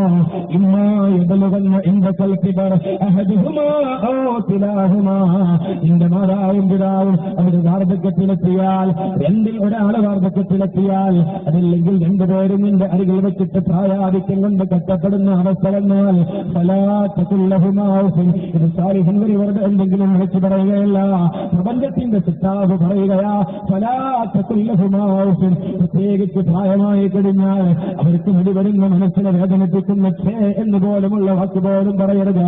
വഖുൽ ലഹുമാ വലാ തൻഹറുഹുമാ, അവരോട് ഗൗരവത്തിൽ സംസാരിക്കരുത്. വഖുൽ ലഹുമാ ഖൗലൻ കരീമാ, അവരോട് മാന്യമായി സംസാരിക്കണമെന്ന് വിശുദ്ധ ഖുർആൻ പറയുകയാ. ആ ചെറുപ്പക്കാരനോട് പറഞ്ഞു. എന്നിട്ടല്ല ഒന്നുകൂടി ഓർമ്മപ്പെടുത്തുന്നു, വഖുൽ റബ്ബി ഇർഹംഹുമാ കമാ റബ്ബയാനി സഗീറാ, വഖുൽ നീ പറയണം, റബ്ബി ഇർഹംഹുമാ കമാ റബ്ബയാനി സഗീറാ, അബ്ബി എന്റെ രക്ഷിതാവേ, ഇർഹംഹുമാ, മാതാപിതാക്കൾക്ക് നീ കരുണ ചെയ്യണമേ അല്ല, കമാ റബ്ബയാനി സഗീറാ, എന്ന് ചെറുപ്പത്തിൽ കഷ്ടപ്പെട്ട് പോറ്റി വളർത്തിയതുപോലെ ഇവര് ഓർമ്മപ്പെടുത്തലാ. നിന്റെ കുഞ്ഞുനാളിൽ നീ ഓർക്കണം, നിന്റെ മാതാപിതാക്കൾ പ്രായമാകുമ്പോ നീ ചെറുപ്പത്തിൽ നിന്റെ ഉമ്മയുടെ മടുക്കത്തിൽ എത്ര തവണ മൂത്രമൊഴിച്ചതോ, എത്ര തവണ കാട്ടിച്ചതോ, നിന്റെ ഉമ്മയുടെ ഭക്ഷണ തളികയിൽ പോലും മൂത്രമൊഴിച്ച് വേദനിപ്പിച്ചില്ലേ, ഉമ്മയുടെ വസ്ത്രത്തിൽ നീ ശ്രദ്ധിച്ചില്ലേ, ഉമ്മ മുളപ്പാല് നൽകുമ്പോ ഛർദ്ദിച്ച് കഷ്ടപ്പെടുത്തിയിട്ടില്ലേ. ഇപ്പൊ പ്രായമായപ്പോ വളരെ കഷ്ടപ്പെടുമ്പോ അറിയാതെ ഒന്നോ രണ്ടോ തവണ നിന്റെ ഉമ്മ ബെഡിലൊന്ന് മൂത്രമൊഴിച്ച് നടന്നു പോകുമ്പോ ഉമ്മക്ക് അറിയാതെ മൂത്രം പോയപ്പോ നിന്റെ ഉമ്മ എനിക്ക് ഭാരമായി, നിന്റെ നാളിൽ എത്രയോ ദിവസങ്ങളിൽ നീ ഇങ്ങനെ കഷ്ടപ്പെടുത്തിയിട്ട് ഒരിക്കൽ പോലും നിന്റെ കഴുത്തിനൊക്കെ കൊലപ്പെടുത്താൻ നിന്റെ ഉമ്മ കടന്നു വന്നിട്ടില്ലല്ലോ. ആ ഉമ്മയെ തിരിച്ചറിയാറപ്പോൾ ഏറ്റവും വലിയ ഇവത്തിറങ്ങുമെന്ന് പരിശുദ്ധ റസൂല് പഠിപ്പിച്ചിട്ടുണ്ട്. ജീവിതത്തിലേക്ക് കടന്നു വന്ന സഹോദരമണിയുടെ സന്തോഷ ജീവിതത്തിന് വേണ്ടി 10 മാസത്തോളം ഗർഭജമെന്ന് പ്രയാസപ്പെട്ട് പ്രസവിക്കാം. സ്വന്തം മാതാവിനെ തള്ളിപ്പറഞ്ഞിട്ട് അവരുടെ വീട്ടിൽ നിന്ന് പുറത്തിറക്കിയിട്ട് അവരുടെ വൃദ്ധസദനത്തിൽ കൊണ്ടുപോയി തള്ളിയിട്ട് ജീവിതത്തിൽ ആനന്ദിക്കാമെന്ന് കരുതണ്ട. പരിശുദ്ധ റസൂല് പറയുന്നു, ഈ മുന്നറിയിപ്പ് ശ്രദ്ധിക്കാതെ പോയാൽ ഇന്നില്ലെങ്കിൽ നാളെ പ്രിയപ്പെട്ടവരെ ഏറ്റവും വലിയ വിപത്ത് നമ്മുടെ ജീവിതത്തിലേക്ക് കടന്നു വരും. പറ്റി ഗുരുവിനെ കുറച്ചുകൂടി കഴിഞ്ഞെടുക്കാൻ മതിയല്ലേ? എന്താ നിങ്ങളുടെ അഭിപ്രായം? ഇൻഷാ അല്ലാഹ് അവസാനം എല്ലാവരെയും സ്റ്റേജിന്റെ അരികിലേക്ക് ഞാൻ വിളിക്കാം. അതെന്റെ കയ്യിൽ കൊണ്ടുവന്ന് തന്നു. അതായിരിക്കും സൗകര്യം എന്ന് തോന്നുന്നു. ഇപ്പോ തൊട്ടിടയിൽ കൂടെ പോയ ശബ്ദം മാറും എന്ന് തോന്നുന്നു. പിന്നെ നമുക്കൊക്കെ ഒന്ന് കൈകോർത്ത് പിടിച്ചാൽ വലിയ സന്തോഷമല്ലേ? നിങ്ങളൊക്കെ കൈപിടിക്കുക എന്നൊരു ആഗ്രഹം റസൂലുള്ളാഹി നിങ്ങൾ പറഞ്ഞിട്ടുണ്ട്. നിങ്ങൾ പരസ്പരം കൈകോർത്താൽ പാവങ്ങൾ തുറക്കുമെന്ന്. ആ സമയത്ത് ഇൻഷാ അല്ലാഹ് സ്ത്രീകളുടെ ഭാഗത്തേക്ക് ബക്കറ്റ് നൽകും. ഈ ബക്കറ്റ് ഇനി ആരെങ്കിലും നേരത്തെ പോകണമെന്ന് ആഗ്രഹിക്കുന്നുണ്ടെങ്കിൽ ഈ സദസ്സിന്റെ പുണ്യം കിട്ടാൻ ബക്കറ്റിൽ എന്തെങ്കിലും ഇട്ടുപോയാൽ മതി. അപ്പൊ ആ വഴിയിലൊരു ബക്കറ്റ് എനിക്ക് കാണുന്നുണ്ട്, ആ ബക്കറ്റിൽ ഇട്ടുപോയാൽ മതി.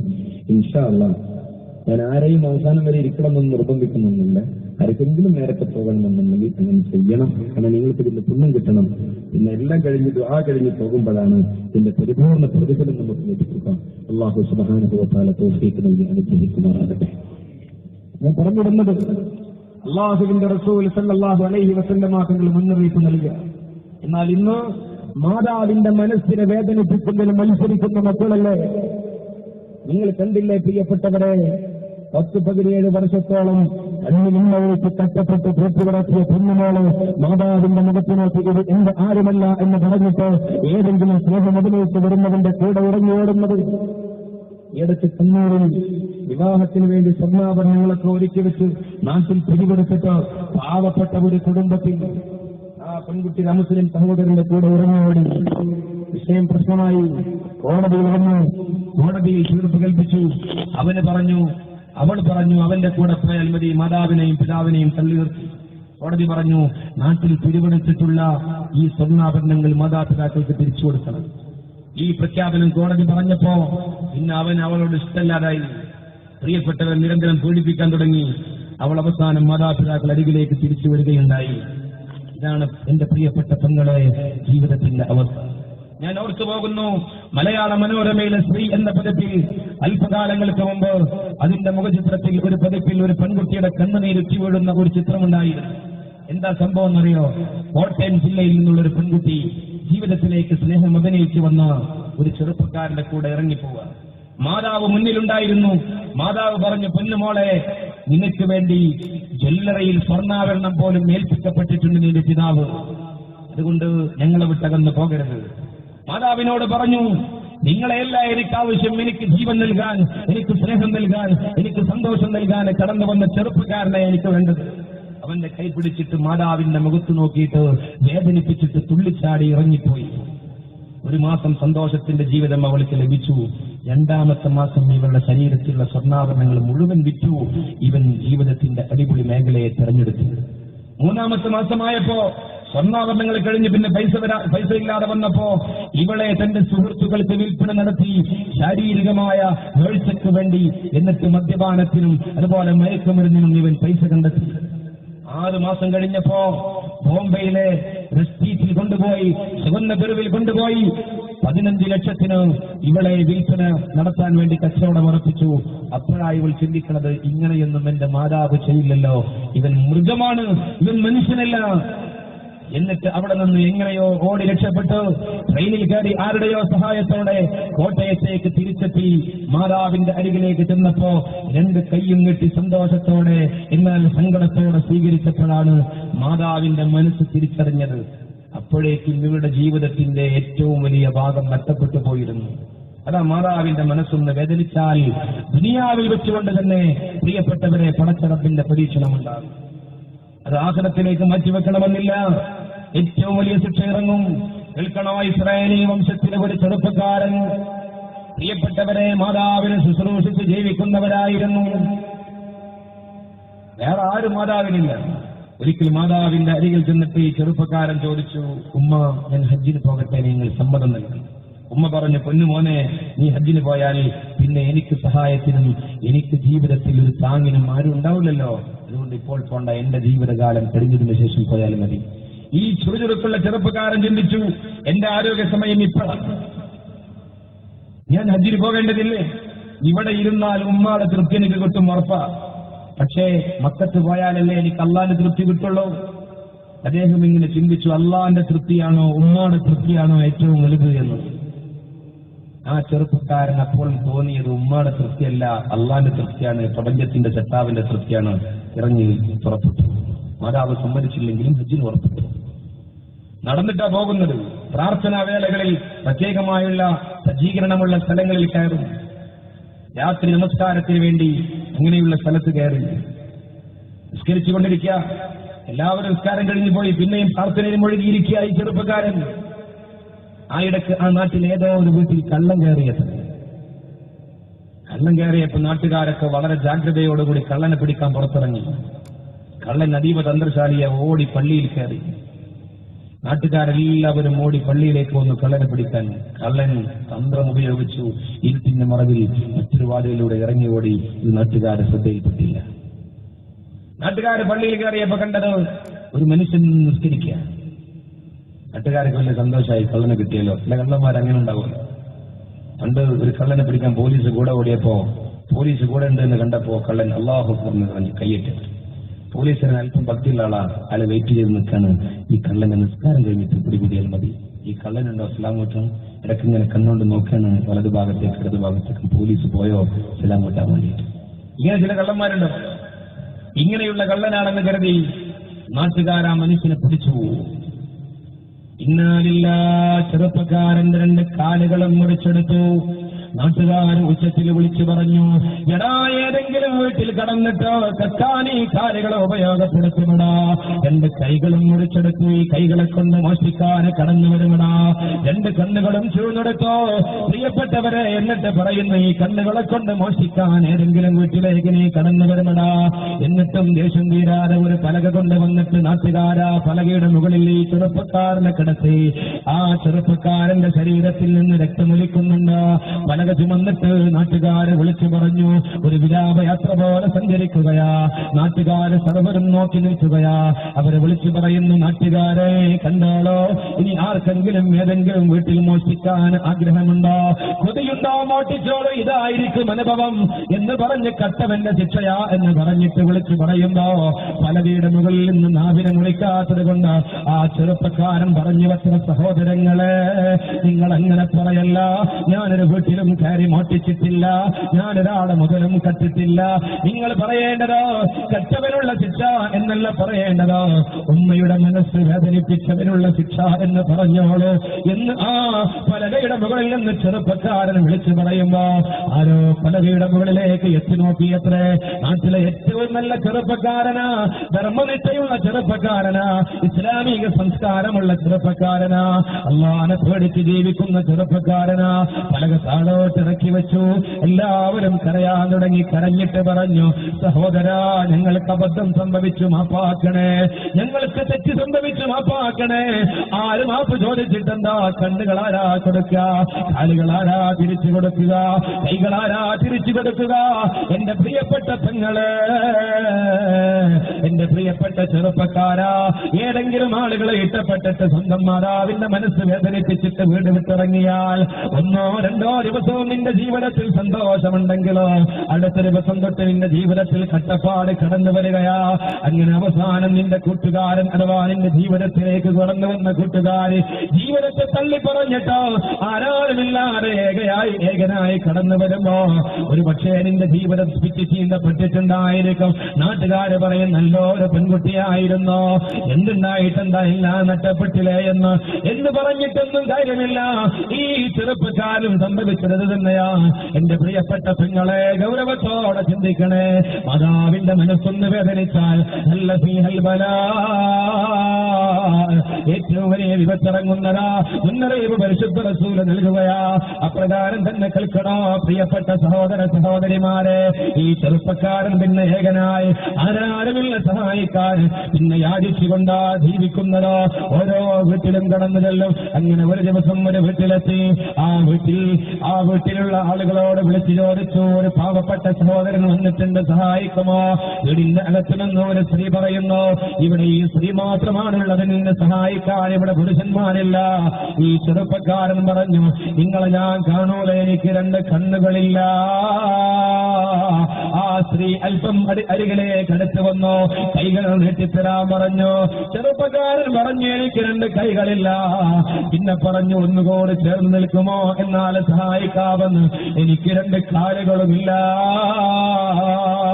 അല്പനേരം ഇങ്ങനെ സംസാരം നീണ്ടുപോയപ്പോ ചെറുപ്പക്കാരൻ ഈ ശബ്ദം കേട്ടപ്പോ മനസ്സിലാക്കി, ഇത് തന്നെയാണല്ലോ എന്റെ ഉമ്മ. ഉമ്മ അരികിലേക്ക് വന്നപ്പോ കാൽ കീഴിൽ ഒരിട്ട് തേങ്ങിക്കറിയുകയാ. ഉമ്മ, നിങ്ങളെ തൃപ്തിയില്ലാതെ പടച്ച റബ്ബിന്റെ തൃപ്തി നേടാൻ കഴിയില്ല എന്നെനിക്കുറപ്പായി. അല്ലാതെ തൃപ്തി വഹിച്ച് നിങ്ങളെ മനസ്സിന്റെ സമ്മതമില്ലാതെ അജ്ജിന് പുറപ്പെട്ട പൊന്നുമോനായത് നിങ്ങളെ മനസ്സൊന്ന് വേദനിച്ചപ്പോ എന്റെ രണ്ട് കണ്ണുകളും നഷ്ടപ്പെട്ടു ഉമ്മ, എന്റെ രണ്ട് കാലുകളും നഷ്ടപ്പെട്ടു ഉമ്മ, എന്റെ കൈകളും മുറിക്കപ്പെട്ടു ഉമ്മ. നിങ്ങളെ മനസ്സൊന്ന് വേദനിച്ചപ്പോ ദുനിയാവിൽ തന്നെ ഇത്ര വലിയ ശിക്ഷ എനിക്ക് ലഭിച്ചുവെങ്കിലും നാളെ പരലോകത്തെ ശിക്ഷയെക്കുറിച്ച് എനിക്ക് ചിന്തിക്കാൻ കഴിയുന്നില്ല ഉമ്മ എന്ന് പറഞ്ഞ് ആ ചെറുപ്പക്കാരൻ ഉമ്മയുടെ കാൽക്കീഴിൽ വീണ് മാപ്പ് ചോദിക്കുകയാ. ഉമ്മ സങ്കടപ്പെട്ട് പറയുന്നു, അല്ലാ, എന്റെ പൊന്നുമോൻ എന്റെ മനസ്സിനെ വേദനിപ്പിച്ചുവെങ്കിലും അവൻക്ക് ഇങ്ങനെയൊന്നും ഉണ്ടാകണമെന്ന് ഞാൻ ഒരിക്കലും കരുതിയിട്ടില്ല. ഇത് കാണാൻ എനിക്ക് കഴിയുന്നില്ല അല്ലാ, ഇത് ഉൾക്കൊള്ളാൻ എനിക്ക് സാധ്യമല്ല അല്ലാ. ഉമ്മ ആഗ്രഹിക്കണമെന്നില്ല പ്രിയപ്പെട്ടവരെ, ഉമ്മ ജീവിതത്തിൽ അങ്ങനെ ചിന്തിക്കണമെന്നില്ല. ഉമ്മയുടെ മനസ്സൊന്ന് വേദനിച്ചാൽ ഏറ്റവും വലിയ വിപത്തിറങ്ങുമെന്ന് പറയുന്നതാരാ? ലോകത്തൊരിക്കലും കളവ് പറയാത്ത, വഹി കൊണ്ട് മാത്രം സംസാരിക്കുന്ന അവിനാനമത്തുമാൻ മുഹമ്മദ് മുസ്തഫ സല്ലല്ലാഹു അലൈഹി വസല്ലമ തങ്ങളെ പറയുകയാ. ആ ഉമ്മ അവിടെ വെച്ചുകൊണ്ട് ദുആ ചെയ്യുന്നു, അല്ലാ, ഇത് കാണാൻ എനിക്ക് കഴിയുന്നില്ല, എനിക്ക് ഇനി ജീവിക്കണമെന്നില്ല. എന്റെ പൊന്നുമോനെയും ഈ അവസ്ഥയിൽ നീ ജീവിക്കണമെന്നില്ല. ഞങ്ങൾ രണ്ടുപേരുടെയും റൂഹിനെ പിടിക്കണമെന്ന് പറഞ്ഞു കരഞ്ഞിന്ന് ദുആ ചെയ്തപ്പോ പ്രിയപ്പെട്ടവരെ രണ്ടുപേരെയും അല്ലാഹു കൊണ്ടുപോവുകയാ. ഗൗരവത്തോടെ ചിന്തിക്കണം. ഉമ്മയുടെ മനസ്സ് വേദനിച്ചാൽ, ഉമ്മയെ നിന്ദിച്ചാൽ രക്ഷപ്പെടൂല. ന്യൂ ജനറേഷന്റെ ജീവിത രീതി എന്താ? മാതാവിന്റെ മനസ്സിനെ വേദനിപ്പിച്ചാലും തന്റെ കൂട്ടുകാരിയെയും തന്റെ കൂട്ടുകാരനെയും സന്തോഷിപ്പിക്കാൻ വേണ്ടി ജീവിതം മുന്നോട്ട് നയിക്കുന്നവർ. ഇവിടെയാ റസൂലുള്ളാഹി സ്വല്ലല്ലാഹു അലൈഹി വസല്ലം തങ്ങൾ പറഞ്ഞത്, ഭാര്യയ്ക്ക് പുതിയ വസ്ത്രം വാങ്ങി കൊടുക്കുമ്പോ മാതാവിനെ ശ്രദ്ധിക്കാതെ പോകുന്ന ന്യൂ ജനറേഷന്റെ മക്കള്. മാതാവ് ഭാരമായി വരുന്നു, താനും തന്റെ ഭാര്യയും തന്റെ കുട്ടികളും മാത്രം മതി എന്നുള്ള ജീവിത രീതിയിലേക്ക് കടന്നു വരുന്നു. മാതാവിനെ പടിക്ക് പുറത്താക്കുന്നു. ഈ അടുത്ത് നിങ്ങൾ കണ്ടില്ലേ, മലപ്പുറം ജില്ലയിലെ കൽപ്പകഞ്ചേരി എന്ന് പറയുന്ന സ്ഥലത്ത് കടുങ്ങാത്തുണ്ടിൽ 80 വയസ്സോളം പ്രായമുള്ള പ്രിയപ്പെട്ട മാതാവിനെ ഒന്നുമകൻ കഴുത്തറച്ച് കൊലപ്പെടുത്തിയത് സ്വത്ത് തർക്കത്തിന് വേണ്ടി. 12 സെന്റ് ഭൂമി പിതാവിന്റെ അനന്തര സ്വത്തായിട്ടുണ്ടായിരുന്നു. മാതാവിനും അവകാശമുണ്ടല്ലോ. മാതാവിനെ പറഞ്ഞു പറ്റിച്ചിട്ട് അത് വിൽപ്പന നടത്തിയിട്ട് വലിയ സംഖ്യ കൊണ്ട് നല്ല ഒരു സ്ഥലമായിരുന്നു. അതുകൊണ്ട് 50 സെന്റ് സ്ഥലവും വീടും ആ സഹോദരൻ നിർമ്മിച്ചു. മാതാവിനെ ശ്രദ്ധിക്കാതെ വന്നപ്പോ മാതാവ് വീട് വിട്ടിറങ്ങിയിട്ട് കുടുംബത്തിലെ ഏതോ വീട്ടിൽ താമസം ആരംഭിച്ചു. അങ്ങനെ ആളുകൾ ഇടപെട്ടു, ചർച്ച നടത്തി. വീണ്ടും ഈ വീട്ടിലേക്ക് വന്നു. വീണ്ടും മാതാവിനെ ഇകഴ്ത്തുകയും നിന്ദിക്കുകയും ചെയ്യുന്ന സാഹചര്യം വന്നപ്പോ മാതാവ് ചെലവിന് നൽകണമെന്ന് പറഞ്ഞ് കേസ് കൊടുത്തു. കോടതിയിൽ പ്രശ്നം ചർച്ചയ്ക്ക് വന്നപ്പോ ചർച്ച ചെയ്തുകൊണ്ടിരിക്കുമ്പോ ഈ പൊന്നുമകൻ തളർന്നു വീണുപോയി. ആ മാതാവാണ് ആ പൊന്നുമോന്റെ കൈപ്പിടിച്ചുയർത്തുകയും മുഖത്ത് തടവിക്കൊടുക്കുകയും തലോടിക്കൊടുക്കുകയും പുറത്ത് തടവുകയും ചെയ്ത ആ മാതൃസ്നേഹത്തിന്റെ ഏറ്റവും വലിയ വഴി. കോടതിയിൽ നിന്ന് തീർപ്പേൽപ്പിച്ച് മാതാവിനെ നോക്കാമെന്ന് പറഞ്ഞു. പിന്നെയും മാതാവിനെ അപകടപ്പെടുത്തുന്ന സാഹചര്യം വന്നു. മാതാവ് തന്റെ ഡ്രസ് എടുത്ത് തന്റെ സാധനങ്ങളെടുത്ത് വീട്ടിൽ നിന്നിറങ്ങിയപ്പോ പുറകിലൂടെ ഓടിച്ചെന്നിട്ട് ആ മാതാവിനെ കുത്തി കൊലപ്പെടുത്തി കഴുത്തറക്കുകയും ചെയ്ത മക്കളാണ് ദൈവത്തിന്റെ സ്വന്തം നാടെന്നറിയപ്പെടുന്ന കേരളത്തിൽ ജീവിച്ചുകൊണ്ടിരിക്കുന്നത്. എന്തിനു വേണ്ടി? തന്റെ ഭാര്യയുടെയും കുട്ടികളുടെയും സുഖ സൗകര്യത്തിനുള്ള ജീവിതത്തിൽ തടസ്സം നിൽക്കുമ്പോൾ മാതാവ് ഭാരമാണെന്ന് മനസ്സിലാക്കി തട്ടിക്കളയുന്ന മക്കൾ ഹല്ലഫി ഹൽബല. എന്തുകൊണ്ടാണ് പ്രിയപ്പെട്ടവരെ ഈ പ്രകൃതിയിൽ ഇങ്ങനെ നമ്മൾ ഏറ്റവും വലിയ കഷ്ടപ്പാടിന് അകപ്പെട്ടുകൊണ്ടിരിക്കുന്നത്? കുടിവെള്ളമില്ലാതെ വേദനിച്ചുകൊണ്ടിരിക്കുന്നത്, കൃഷികളൊക്കെ ഉണങ്ങിക്കൊണ്ടിരിക്കുന്നത്, അപ്രകാരം തന്നെ ഒരുപാട് അസുഖങ്ങൾക്ക് ഇരയായിക്കൊണ്ടിരിക്കുന്നത്, മരുന്നിൽ പോലും മായവും മലിനമായ അവസ്ഥയും കടന്നു വന്നിട്ട് കഴിക്കുന്ന മരുന്ന് പോലും ഏറ്റവും വലിയ വിഷമുള്ളതായി. അപ്രകാരം തന്നെ നാം കഴിക്കുന്ന ഭക്ഷണ പദാർത്ഥങ്ങൾ, പച്ചക്കറി കഴിക്കണമെന്ന് ഡോക്ടർമാര് പറയുന്നു. പച്ചക്കറി ഏറ്റവും വലിയ വിഷാംശമുള്ളത്. മത്സ്യം കഴിക്കുമ്പോൾ അതിലും വിഷമടങ്ങിയിട്ടുണ്ടോ? പ്രിയപ്പെട്ടവരെ, നാം കഴിച്ചുകൊണ്ടിരിക്കുന്ന ഭക്ഷണ പദാർത്ഥങ്ങളെ കുറിച്ച് എപ്പോഴെങ്കിലും സോഷ്യൽ മീഡിയകൾ പരിശോധിക്കുമ്പോൾ നമുക്ക് കാണാൻ കഴിയുന്നു അതൊക്കെ മാരകമായ വിഷം കുത്തി നിറച്ചിട്ടുള്ളതാണ് എന്ന്. അല്ലാഹു കാത്തിരക്ഷിക്കുന്നതാകട്ടെ. നാം ശ്വസിക്കുന്ന വായു മലിനപ്പെടുത്തിക്കൊണ്ടിരിക്കുന്നു. നാം കുടിക്കുന്ന വെള്ളം, അത് മലിനമായ വെള്ളമാണ് നമുക്ക് ലഭിച്ചുകൊണ്ടിരിക്കുന്നത്. പ്രകൃതിയെല്ലാം നാശമാക്കി, പ്രകൃതിയെല്ലാം ഏറ്റവും വലിയ അപകടത്തിനിരയാക്കി മനുഷ്യൻ അള്ളാഹുവിന്റെ റസൂലിന്റെ മുന്നറിയിപ്പുകൾ കാറ്റിൽ പറത്തിയപ്പോൾ കേൾക്കണമെന്റെ പ്രിയപ്പെട്ടവരെ, അള്ളാഹുവിന്റെ റസൂല് പറയുന്നു, മാതാവിന്റെ തൃപ്തിയുണ്ടെങ്കിലേ സ്വർഗത്തിലേക്ക് പോകാൻ കഴിയോ, പിതാവിന്റെ സമ്മതമുണ്ടെങ്കിലേ സ്വർഗത്തിലേക്ക് പോകാൻ കഴിയോ. മാതാവിന്റെയും പിതാവിന്റെയും സർട്ടിഫിക്കറ്റ് ലഭിച്ചെങ്കിലേ സ്വർഗം കിട്ടും. ഞാൻ വെറുതെ പറയില്ല, റസൂലുള്ളാഹി തങ്ങൾ പറയുന്നു, അൽ ജന്നത്തു തഹത അഖദാമിൽ ഉമ്മഹാത്, മാതാവിന്റെ കാൽക്കീഴിലാ നിങ്ങൾക്കുള്ള സ്വർഗമെന്ന് പറഞ്ഞ പരിശുദ്ധ റസൂല് പറയുന്നു, അൽ വാലിദു ഔസതു അബ്വാബിൽ ജന്ന, പിതാവെന്ന് പറയുന്നത് സ്വർഗ കവാടങ്ങളുടെ മധ്യത്തിലുള്ള കവാടമാണെന്ന് പറഞ്ഞുവെങ്കിൽ അവർ രണ്ടുപേരും സർട്ടിഫിക്കറ്റ് തന്നാലേ സ്വർഗത്തിലേക്ക് കടന്നു പോകാൻ കഴിയും. അല്ലാഹു നമുക്ക് തൗഫീഖ് നൽകട്ടെ. ഇവിടെയാണ് നമ്മുടെ മഹത്തുക്കളുടെയൊക്കെ ജീവിത രീതി. മഹാനായ സൈനുൽ ചെറുശ്ശേരി ഉസ്താദ് മാതാവിന്റെയും പിതാവിന്റെയും ആ സർട്ടിഫിക്കറ്റ് നേടിയെടുത്ത ഏറ്റവും വലിയ വ്യക്തിത്വമാണ്. പഠനം അല്പം മുന്നോട്ട് പോയി എനിക്ക് കോളേജിൽ പോകണമെന്ന് പറഞ്ഞപ്പോ പിതാവ് സർട്ടിഫിക്കറ്റ് കൊടുത്തു, നീ കോളേജിലൊന്നും പോകണ്ട, കോളേജിൽ പോയി ഡിഗ്രി എടുത്ത് വന്ന് എന്നിലേക്ക് കടന്നു വരും ഡിഗ്രി എടുക്കാൻ. ഇതിലേറെ വലിയ സർട്ടിഫിക്കറ്റ് ഉണ്ടോ?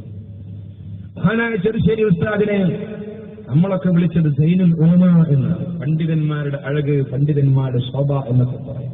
പക്ഷേ അവിടുത്തെ മാതാവും പിതാവും ചെറുപ്പത്തിലേ കൊടുത്ത സർട്ടിഫിക്കറ്റ് പണ്ഡിതന്മാരുടെ മാത്രമല്ല, സൈനുദ്ദീൻ, ദീനിന്റെ തന്നെ അഴകാണ് എന്ന് മാതാവും പിതാവും വിളിച്ചുവെങ്കിൽ അല്ലാഹു അവിടുത്തെ ദർജകളെ വർദ്ധിപ്പിക്കുമാറാകട്ടെ.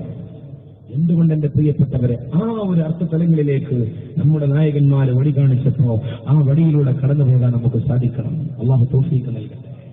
പിന്നെയും റസൂലുള്ളാഹി സ്വല്ലല്ലാഹു അലൈഹി വസല്ലമ തങ്ങൾ പറഞ്ഞു, അവിടുന്ന് പഠിപ്പിച്ചു തന്നു, പിന്നെ ജീവിതത്തിൽ എന്റെ പ്രിയപ്പെട്ടവരെ, പള്ളിയിൽ ശബ്ദകോലാഹലങ്ങൾ വർദ്ധിച്ചു വന്നാൽ ഏറ്റവും വലിയ വിപത്തുകൾ നിങ്ങളിലേക്ക് പെയ്തിറങ്ങുമെന്ന, കുടുംബ വഴക്കുകൾ പള്ളിയിലേക്ക് കടന്നു വന്നോ, ഗ്രൂപ്പ് തർക്കങ്ങൾ പള്ളിയിലേക്ക് കടന്നു വന്നോ, സംഘടനാ ചർച്ചകൾ പള്ളിയിലേക്ക് കടന്നു വന്നോ, രാഷ്ട്രീയ ചർച്ചകൾ പള്ളിയിലേക്ക് കടന്നു വന്നോ, നാട്ടിലെ പ്രശ്നങ്ങൾ പള്ളി മിഹ്റാബുകളിലേക്ക് കടന്നു വന്നോ. പ്രിയപ്പെട്ടവരെ, അല്ലാഹുവിന്റെ റസൂല് പറയുകയാണ്, പള്ളി എന്നുള്ളത് പടച്ച റബ്ബിന്റെ ഭവനമാ. ആ ഭവനത്തിന്റെ ആദരവ് ആര് ഉൾക്കൊണ്ടുവോ, മൻ അലിഫൽ മസ്ജിദ അലിഫഹുല്ലാഹ്,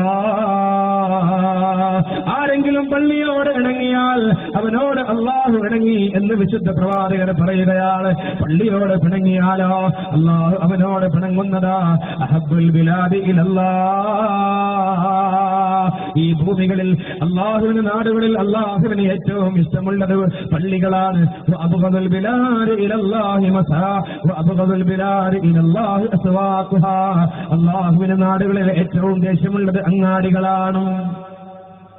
ഒരിക്കൽ പള്ളിയിൽ നിന്നിട്ട് സംസാരിച്ചു കൊണ്ടിരിക്കുന്ന രണ്ട് സഹോദരങ്ങളെ കണ്ടപ്പോ മഹാനായ ഉമറുൽ ഫാറൂഖ് തങ്ങൾ അരികിൽ വന്നിട്ട് പറഞ്ഞു, ലൗ കുന്തുമാ മിൻ അഹ്ലിൽ മദീന, നിങ്ങൾ രണ്ടുപേരും മദീനക്കാരായിരുന്നുവെങ്കിൽ ലഔജൗതുകുമാ, നിങ്ങൾ ഞാൻ വേദനിപ്പിക്കുമായിരുന്നു, വലിയ ശിക്ഷ നിങ്ങൾക്ക് നൽകുമായിരുന്നു. നിങ്ങൾ രണ്ടുപേരും തായിഫുകാരായി പോയത് നിങ്ങൾക്ക് രക്ഷയായി, ഇത്രയും വലിയ ശിക്ഷ കൊടുക്കും എന്ന് പറഞ്ഞുവെങ്കിൽ. ഇന്ന് പള്ളികൾ ശബ്ദ കോലാഹലങ്ങളുടെ ഏറ്റവും വലിയ കേന്ദ്രമായി മാറി. മൊബൈൽ സഞ്ചാരങ്ങളുടെ മൊബൈൽ കളിച്ചിരിക്കുന്ന അബദ്ധസഞ്ചാരങ്ങളുടെ അബദ്ധ ശബ്ദങ്ങളുടെ മേഖലയായി ഇന്ന് പള്ളിയെ മാറ്റിക്കൊണ്ടിരിക്കുന്നു. അല്ലാഹുവിന്റെ റസൂല് പറയുന്നു ഹല്ല ഫിഹൽ ബലാ, ഏറ്റവും വലിയ വിപത്തിറങ്ങുന്നു. പുണ്യ റസൂല് പറയുന്നു യകൂനു ഫീ ആഖിരിസ് സമാൻ قوم يكون حديثهم في أمر دنياهم في مساجدهم فلا تجالسوهم فليس لله حاجة. അവസാന നാള് വരുമ്പോ ഒരു പ്രത്യേക വിഭാഗം ജനത കടന്നു വരാനുണ്ട്. അവരുടെ ദുന്യവിയായ ഭൗതിക സംസാരങ്ങളൊക്കെ പള്ളിയിലായിരിക്കും. അവരെ കൂടെ നിങ്ങൾ ഇരിക്കരുത് എന്ന് മാത്രമല്ല, അവരിൽ അല്ലാഹുവിന് ഒരു ആവശ്യവുമില്ല എന്ന് പരിശുദ്ധ റസൂല് പഠിപ്പിക്കുകയാണ്. ഈ മുന്നറിയിപ്പുകൾ കാറ്റിൽ പറത്തിയപ്പോഴാണ് ഏറ്റവും വലിയ വിപത്തുകൾ ആദരിക്കേണ്ടതിനെ ആദരിക്കാത്ത സ്വഭാവം കടന്നു വന്നപ്പോ, അള്ളാഹു ആദരിച്ചതിനെ നിന്ദിക്കുന്ന സ്വഭാവം കടന്നു വന്നപ്പോ, ശരീരത്തിന് ഏറ്റവും വലിയ അസുഖം വന്നോ, മനസ്സിന് ഏറ്റവും വലിയ പ്രയാസം വന്നോ, ജീവിത രീതികൾക്ക് തകരാറ് വന്നോ, പ്രകൃതിക്ക് തന്നെ മാറ്റം വന്നോ, പ്രപഞ്ചത്തിന് തന്നെ ഏറ്റവും വലിയ മാറ്റം കടന്നു വന്നോ, ജീവിതത്തിലെ സ്വസ്ഥമായുള്ള അവസ്ഥക്ക് പ്രിയപ്പെട്ടവരെ നാശം വന്നോ, ഇന്ന് സമാധാനമില്ലാത്ത അവസ്ഥ വന്നോ. എന്തുകൊണ്ട് പരിശുദ്ധ റസൂലിന്റെ മുന്നറിയിപ്പുകളെ കാറ്റിൽ പറത്തിയതാ? പിന്നെയും അവിടുന്ന് പറയുന്നു, അല്ലാഹുവിന്റെ റസൂല് പറയുകയാ മദ്യപാനത്തിന്റെ വർധനവാ, മദ്യം കഴിക്കുന്നത് വർദ്ധിച്ചുകൊണ്ടിരിക്കുന്ന ഒരു സാഹചര്യം കടന്നു വന്നാൽ നിങ്ങൾക്ക് മുന്നറിയിപ്പ് നൽകുന്നു. ഏറ്റവും വലിയ വിപത്തിനിങ്ങളിലേക്ക് പെയ്തിറങ്ങുന്നതാ. നോക്കണം എന്റെ പ്രിയപ്പെട്ടവരെ, ഇന്ന് 15-ന്റെയും 35-ന്റെയും ഇടയിൽ പ്രായമുള്ളവരിൽ 75% കുടിയന്മാരാ. പച്ചവെള്ളം കുടിക്കുന്നവരല്ല, കള്ളുകുടിയന്മാരാ. 1989 സർവേ പറയുന്നത് മക്കൾ കള്ളു കുടിച്ച് തുടങ്ങുന്ന പ്രായം 19 വയസ്സായിരുന്നു. 1997 പ്രിയപ്പെട്ടവരെ 14 വയസ്സായി. 2007 എന്റെ പ്രിയപ്പെട്ടവരെ അത് 12 വയസ്സായി. ഈ അടുത്ത സർവേ പറയുന്നത് 10 വയസ്സായി. മക്കൾ കള്ളു കുടിച്ച് തുടങ്ങുന്ന പ്രായം പ്രിയപ്പെട്ടവരെ 10 വയസ്സായി മാറിയിരിക്കുകയാ. ഇന്ന് മദ്യപാനം വർദ്ധിച്ചുകൊണ്ടിരിക്കുന്ന ഒരു 5-10 വർഷം മുമ്പ് ജനങ്ങൾ ക്യൂ നിന്നിരുന്ന റേഷൻ കട ഏത് എന്ന് ചോദിച്ചാൽ മലയാളികളുടെ അടിസ്ഥാന ഭക്ഷണമായ അരി വാങ്ങുന്നതിന് വേണ്ടിയാണെങ്കിൽ ഇന്ന് അരി വാങ്ങാനുള്ള റേഷൻ കടയുടെ മുന്നിൽ ക്യൂ കാണുന്നില്ല. പിന്നെയോ ബിവറേജസ് കോർപ്പറേഷന്റെ മുന്നിലാ പ്രിയപ്പെട്ടവരെ ക്യൂ കാണുന്നതാ. നീണ്ട ലൈനാണ് കണ്ടുകൊണ്ടിരിക്കുന്നത്. മദ്യക്കുപ്പികൾ വാങ്ങുന്നതിന് വേണ്ടി, മദ്യം വാങ്ങാൻ വേണ്ടി മത്സരിച്ചു കൊണ്ടിരിക്കുന്ന മനുഷ്യ മക്കളല്ലേ. വിവാഹത്തിന്റെ തലേ ദിവസം മദ്യമൊഴുകുകയല്ലേ, ഉത്സവത്തിന്റെ തലേ ദിവസം മദ്യമൊഴുകുകയല്ലേ. മദ്യം കടിച്ചിട്ടോ സർവ്വവിനാശകാരിയായി മാറുകയാ. ഇവിടെയാണ് വിശുദ്ധ പ്രവാചകർ മുന്നറിയിപ്പ് നൽകിയത്. ഇജ്തനിബുൽ ഖംറ, മദ്യത്തെ നിങ്ങൾ വർജിക്കണേ. അത് സർവ്വത്തിന്മകളുടെയും താക്കോലാണ്. കേൾക്കണമെന്റെ പ്രിയപ്പെട്ട സഹോദരങ്ങളെ, അത് സർവ്വ അപകടങ്ങളേക്കുമുള്ള വാതിൽ തുറക്കുകയാ. ദക്ഷിണേന്ത്യ ആസ്ഥാനമായി ബാംഗ്ലൂരിൽ പ്രവർത്തിച്ചുകൊണ്ടിരിക്കുന്ന നിംഹാൻസ് നടത്തിയ പഠനത്തിൽ പറയുകയാ, ദക്ഷിണേന്ത്യയിൽ നടക്കുന്ന 83% ബലാത്സംഗങ്ങൾക്ക് പിന്നിലും മദ്യപാനമാ. 69% കൊലപാതകങ്ങൾക്ക് പിന്നിലും മദ്യപാനമാ. 73% കവർച്ചകൾക്ക് പിന്നിലും മദ്യപാനമാ. 74% കയ്യേറ്റങ്ങൾക്ക് പിന്നിലും മദ്യപാനമാ. 98% മദ്യപാനികളുടെ ഭാര്യമാരും വിഷാദ രോഗങ്ങൾക്ക് അടിമകളാ. ഇത് ഞാൻ വെറുതെ വിളിച്ചു പറയുകയല്ല. ബാംഗ്ലൂർ ആസ്ഥാനമായി പ്രവർത്തിക്കുന്ന നിംഹാൻസ് നടത്തിയ ഗവേഷണ പഠനത്തിൽ പഠിപ്പിച്ചു തരുന്നു. വെറുതെയല്ല, 114 മുമ്പ് അല്ലാഹുവിന്റെ റസൂല് മുന്നറിയിപ്പ് നൽകിയതാ. ഇജ്തനിബുൽ ഖംറ, മദ്യമെന്ന് പറയുന്നത് സർവ്വവിനാശകാരിയാണ്. വർജിക്കണേ, നിങ്ങൾ ഒഴിവാക്കണേ. മനുഷ്യന്റെ ശരീരത്തിൽ എത്ര മേൽ അസുഖങ്ങളാ. 25ഓളം അസുഖങ്ങൾ ക്ഷണിച്ചു വരുത്തുന്നത് മദ്യപാനമാ. 15ഓളം അസുഖങ്ങളുടെ പ്രതിരോധശേഷി നഷ്ടപ്പെടുത്തുന്ന മദ്യപാനമാ. വെറുതെ പറയുകയല്ല, മെഡിക്കൽ സയൻസിലെ ഉത്തരവാദിത്വമുള്ളവർ പറയുകയാ. പ്രിയപ്പെട്ടവരെ, അവന്റെ കരളിന് ബാക്ടീരിയ എന്ന് പറയുന്ന അസുഖമുണ്ടാകുമത്രേ, സിറോസിസ് എന്ന് പറയുന്ന അസുഖമുണ്ടാകുമത്രേ, ഹെപ്പറ്റൈറ്റിസ് എന്ന് പറയുന്ന അസുഖമുണ്ടാകുമത്രേ, ക്യാൻസർ പോലും ബാധിക്കുമത്രേ. ആന്തരിക രക്തസ്രാവം അതിന്റെ ലക്ഷണമാണത്രേ. ശരീരത്തിന്റെ ഭാരം കുറയുടെ അതിന്റെ ലക്ഷണമാണത്രേ. ഭക്ഷണം ഇറക്കാൻ പ്രയാസമുള്ളത് അതിന്റെ ലക്ഷണമാണത്രേ. അതുപോലെ തന്നെ അവന്റെ തലച്ചോറിന് വെർണിക്കസ് എന്ന് പറയുന്ന അസുഖമുണ്ടാകുമത്രേ. പോർട്ടൽ ഹൈപ്പർടെൻഷൻ എന്ന് പറയുന്ന അസുഖമുണ്ടാകുമത്രേ. സംശയരോഗം വർദ്ധിക്കലും ചലനമാന്യം ഉണ്ടാകലും തലവേദന ഉണ്ടാകലും ഇതിന്റെ ലക്ഷണമാണത്രേ. അവന്റെ ഹൃദയത്തിൽ കാർഡിയോപയോപതി എന്ന് പറയുന്ന അസുഖമുണ്ടാകുമത്രേ. നെഞ്ചുവേദനയും നെഞ്ചിടിപ്പും വയറുവേദനയും ഒക്കെ ഉണ്ടാകുന്നതൊക്കെ അതിന്റെ ലക്ഷണമാണത്രേ. അവന്റെ കണ്ണിന് ഒപ്റ്റിക് ന്യൂറൈറ്റിസ് എന്ന് പറയുന്ന അസുഖമുണ്ടാകുമത്രേ. കണ്ണിന്റെ കാറ്റ് നഷ്ടപ്പെടുക അതിന്റെ ലക്ഷണമാണത്രേ. പ്രിയപ്പെട്ടവരെ, അവന്റെ ആമാശയത്തിൽ ഈസോഫഗൈറ്റിസ് എന്ന് പറയുന്ന അസുഖം, അവന്റെ രക്തത്തിലെ പ്ലേറ്റ്ലെറ്റുകളും ശ്വാസകോശങ്ങളും കുറഞ്ഞിട്ട് ലൂക്കീമിയ എന്ന് പറയുന്ന അസുഖത്തിന് പോലും അടിമയാകുമെന്ന് മെഡിക്കൽ സയൻസിലെ ഉത്തരവാദിത്തമുള്ള വിശഗ്ധന്മാര് പഠിപ്പിച്ചു തരുമ്പോ എന്റെ പൂവത്തിങ്കൾ നല്ലവരിൽ നല്ലവരെ വെറുതെയല്ല അല്ലാഹുവിന്റെ റസൂൽ മുന്നറിയിപ്പ് നൽകിയത്. ഈ മദ്യപാനത്തിന്റെ അളവ് വർദ്ധിച്ചു വന്നാൽ കേട്ടുകേൾവി പോലുമില്ലാത്ത ദുരന്തങ്ങൾ കടന്നു വരികയാ. ഒരു പക്ഷേ നിങ്ങൾ രാത്രി കിടന്നുറങ്ങിയിട്ടുണ്ടായിരിക്കും, നേരം പുലരുമ്പോ ഏറ്റവും വലിയ ദുരന്തത്തിന് ഇരയായിട്ടുണ്ടായിരിക്കും. എത്രയോ ആളുകളുടെ ജീവിതത്തിൽ അങ്ങനെ കണ്ടുകൊണ്ടിരിക്കുകയാ. അല്ലാഹുവിന്റെ കൽപ്പനകൾ കാറ്റിൽ പറത്തിയ ആദ്യ സമൂഹത്തിന് സംഭവിച്ചത്, സമൂഹത്തിന് സംഭവിച്ചത്, ഫറോവക്ക് സംഭവിച്ചത്, അബൂജഹലിന് സംഭവിച്ചത്, അബൂലഹബിന് സംഭവിച്ചത് ഖുർആൻ വിശദമായി പഠിപ്പിച്ചു തരുകയാ.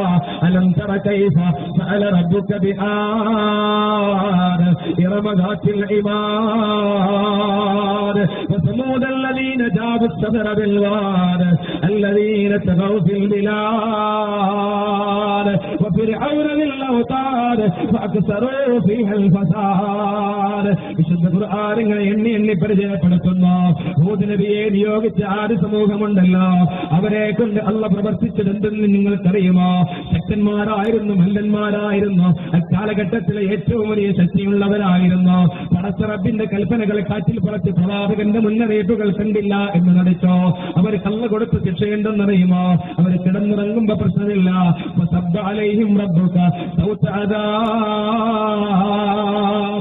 ഏറ്റവും വലിയ കേട്ടുകളിൽ പോലുമില്ലാത്ത ശിക്ഷ കൊണ്ട് അവരെ പരീക്ഷിക്കുകയാ.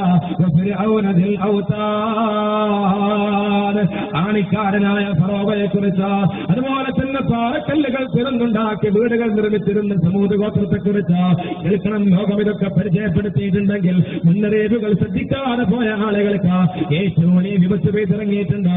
അതുകൊണ്ട് മദ്യത്തിന്റെ അടിമകളായ ഏതെങ്കിലും പരിചയക്കാരുണ്ടെങ്കിൽ അവരെ നന്മയിലേക്ക് കൊണ്ടുവരാൻ ആരെങ്കിലും മുന്നോട്ട് വരണം. അവരിൽ ഈമാൻ ഉണ്ടാകൂല. അല്ലാഹുവിന്റെ റസൂൽ പറയുന്നു, ആരെങ്കിലും മദ്യപിക്കുകയോ വ്യഭിചരിക്കുകയോ ചെയ്താൽ അല്ലാഹു മിൻഹുൽ ഈമാൻ, അവനിലുള്ള ഈമാൻ അല്ലാഹു ഊരിയെടുക്കുന്നതാ. ഒരു മനുഷ്യൻ അവന്റെ നീളങ്കപ്പായം അവന്റെ തലയിലൂടെ ഊരിയെടുക്കുന്നത് പോലെ അവനുള്ള ഈമാൻ അല്ലാഹു ഊരിയെടുക്കുമെന്ന് അല്ലാഹു കാത്തുരക്ഷിക്കുമാറാകട്ടെ. പിന്നെയും റസൂലുള്ളാഹി പറയുന്നുണ്ട്, വലബുസുൽ ഹരീർ, പട്ടിന് ധരിക്കുന്നത് വർദ്ധിച്ചു വരിക എന്നുള്ളത്. ഹറാമായ രീതിയിലുള്ള വസ്ത്രവിധാനം മനുഷ്യർ ശ്രദ്ധിക്കാതെ വരുമ്പോ അവർക്ക് ഏറ്റവും വലിയ വിപത്തിറങ്ങുമെന്ന്. ലിബാസു തഖ്വ, ഏറ്റവും നല്ല വസ്ത്രം തഖ്വയുടെ സൂക്ഷ്മതയുടെ വസ്ത്രമാണ്. ശരീരത്തിന്റെ മാംസള ഭാഗങ്ങൾ പ്രദർശിപ്പിക്കുന്ന രീതിയിൽ വസ്ത്രം ധരിക്കാൻ മത്സരിക്കുന്നവരല്ലേ എന്ന് ഗൗരവത്തോടെ ചിന്തിക്കണം. എന്റെ പ്രിയപ്പെട്ടവരെ, ഏതെങ്കിലും സിനിമാ നായികമാർ എവിടെയെങ്കിലും കീറിയ വസ്ത്രം ധരിച്ചിട്ടുണ്ടെങ്കിൽ അങ്ങനത്തെ വസ്ത്രം ധരിക്കുന്നവർ സിനിമാ നായകന്മാരുടെ വസ്ത്രവിധാനത്തെ പോലെ ഹറാമാണോ എന്ന് പോലും ചിന്തിക്കാതെ വൃത്തികെട്ട രീതിയിലുള്ള വസ്ത്രവിധാനം വർദ്ധിച്ചു. പുരുഷന്മാർ ധരിക്കുന്നത് പോലെയുള്ള ജീൻസ് പാന്റും ടീഷർട്ടും സ്ത്രീകളിടാൻ തുടങ്ങി. അല്ലാഹുവിന്റെ റസൂൽ ശപിച്ചതല്ല, അന റസൂലുള്ളാഹ് അൽ മർഅത തൽബസു ലിബസത റജുൽ, പുരുഷന്റെ വസ്ത്രം ധരിക്കുന്ന സ്ത്രീയെ റസൂൽ ശപിച്ചിട്ടുണ്ട്. അല്ലാഹു കാത്തിരക്ഷിക്കുമാറാകട്ടെ. ഗൗരവത്തോടെ ചിന്തിക്കണം. അതുപോലെ തന്നെ സംഗീതങ്ങളും നർത്തകികളും വർദ്ധിക്കുക എന്നുള്ളത് ഏറ്റവും വലിയ വിപത്തിറങ്ങാൻ കാരണമാണ്. പുണ്യ റസൂൽ അവസാനമായി പറയുന്നു, വലഅന ആഖിറു ഹാദിഹിൽ ഉമ്മ അവലഹാ, ഈ സമുദായത്തിന്റെ അവസാന കാലഘട്ടക്കാർ ആദ്യ കാലഘട്ടത്തിലുള്ള ആളുകളെ ശപിച്ചു തുടങ്ങിയാൽ, പ്രിയപ്പെട്ടവരെ, അങ്ങനെ ഒരു കാലം വന്നാൽ അല്ലാഹുവിന്റെ റസൂൽ കാണിച്ചു തന്ന വഴിയിലൂടെ, സഹാബാക്കൾ പറഞ്ഞു തന്ന വഴിയിലൂടെ, താബീങ്ങൾ പരിചയപ്പെടുത്തിയ വഴിയിലൂടെ, താബീങ്ങൾ പറഞ്ഞു തന്ന വഴിയിലൂടെ സഞ്ചരിക്കുന്ന അഹ്ലുൽ സുന്നയുടെ മാർഗത്തെ തള്ളി പറഞ്ഞിട്ട് എട്ടുകളിൽ പോലുമില്ലാത്ത രീതിയിൽ തറാവീഹ് 20 റക്അത്തല്ല, അത് 8 റക്അത്താണെന്ന് പറഞ്ഞ് പൂർവികർ 20 നിസ്കരിച്ച് ജീവിച്ചിട്ടുണ്ടെങ്കിൽ അവരൊന്നും ശരിയല്ല. അതുപോലെ തന്നെ അങ്ങനെയുള്ള കാര്യങ്ങളൊക്കെ പറഞ്ഞിട്ട് പൂർവീകരെ ലഅനത്ത് ചെയ്യുന്ന ഒരു സമുദായം കടന്നു വന്നാൽ, അങ്ങനെ ഒരു കൗമ കടന്നു വന്നാൽ പിന്നെ റസൂല് പറയുകയാ,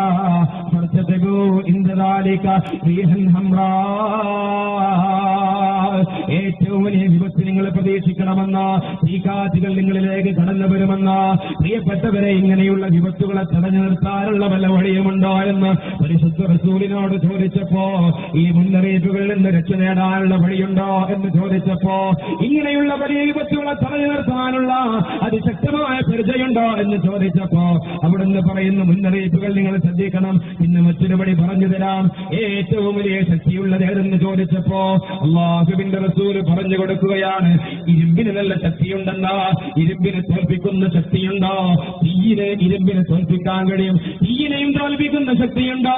വെള്ളം വന്നാൽ പിന്നെ തീ ഒന്നുമല്ലല്ലോ, വെള്ളത്തിനെയും തോൽപ്പിക്കുന്ന ശക്തിയുണ്ടോ? അവിടുന്ന് പറഞ്ഞു, കാറ്റ് വന്നാൽ വെള്ളത്തിനെ നിയന്ത്രിക്കാൻ കഴിയില്ല. അങ്ങനെ ചോദിച്ച് ചോദിച്ച് ചോദിച്ച് പിന്നെയും ചോദിച്ചു, ഇതിനെയൊക്കെ കീഴ്പ്പെടുത്തുന്ന അതിശക്തമായ ഒരു പരിചയമുണ്ടോ? പിന്നെ റസൂല് പറയുന്നു, ഉണ്ടോ? സദഖത്തു ബിനി ആദം, ആദം സന്തതികളുടെ സദഖ തന്നെയാണ്. ഇങ്ങനെയുള്ള വിപത്തിൽ നിന്ന് രക്ഷ നേടാൻ അസ്സദഖത്തു റബ്ബുൽ ബലായാ, സർവ്വ വിപത്തുകളിൽ നിന്നും രക്ഷ നേടാൻ സദഖ മതി എന്ന് പരിശുദ്ധ റസൂല് പറഞ്ഞുവെങ്കിലോ, പ്രിയപ്പെട്ടവരെ, ദാവൂ മർവാകും ബിസ്സദഖ, സദഖയിലൂടെ നിങ്ങൾ രോഗത്തിന് ചികിത്സ കണ്ടോളൂ എന്ന്, രോഗത്തിനുള്ള മരുന്ന് നിങ്ങൾ സദഖയിലൂടെ നേടിയെടുക്കണമെന്ന് മുഹമ്മദ് മുസ്തഫ സല്ലല്ലാഹു അലൈഹി വസല്ലം തങ്ങൾ പഠിപ്പിച്ചു തരാണ്. ഇങ്ങനെയുള്ള മുന്നറിയിപ്പുകൾ നൽകിയ പരിശുദ്ധ റസൂൽ ആശ്വാസത്തിന്റെ വഴി നൽകുകയാണ്.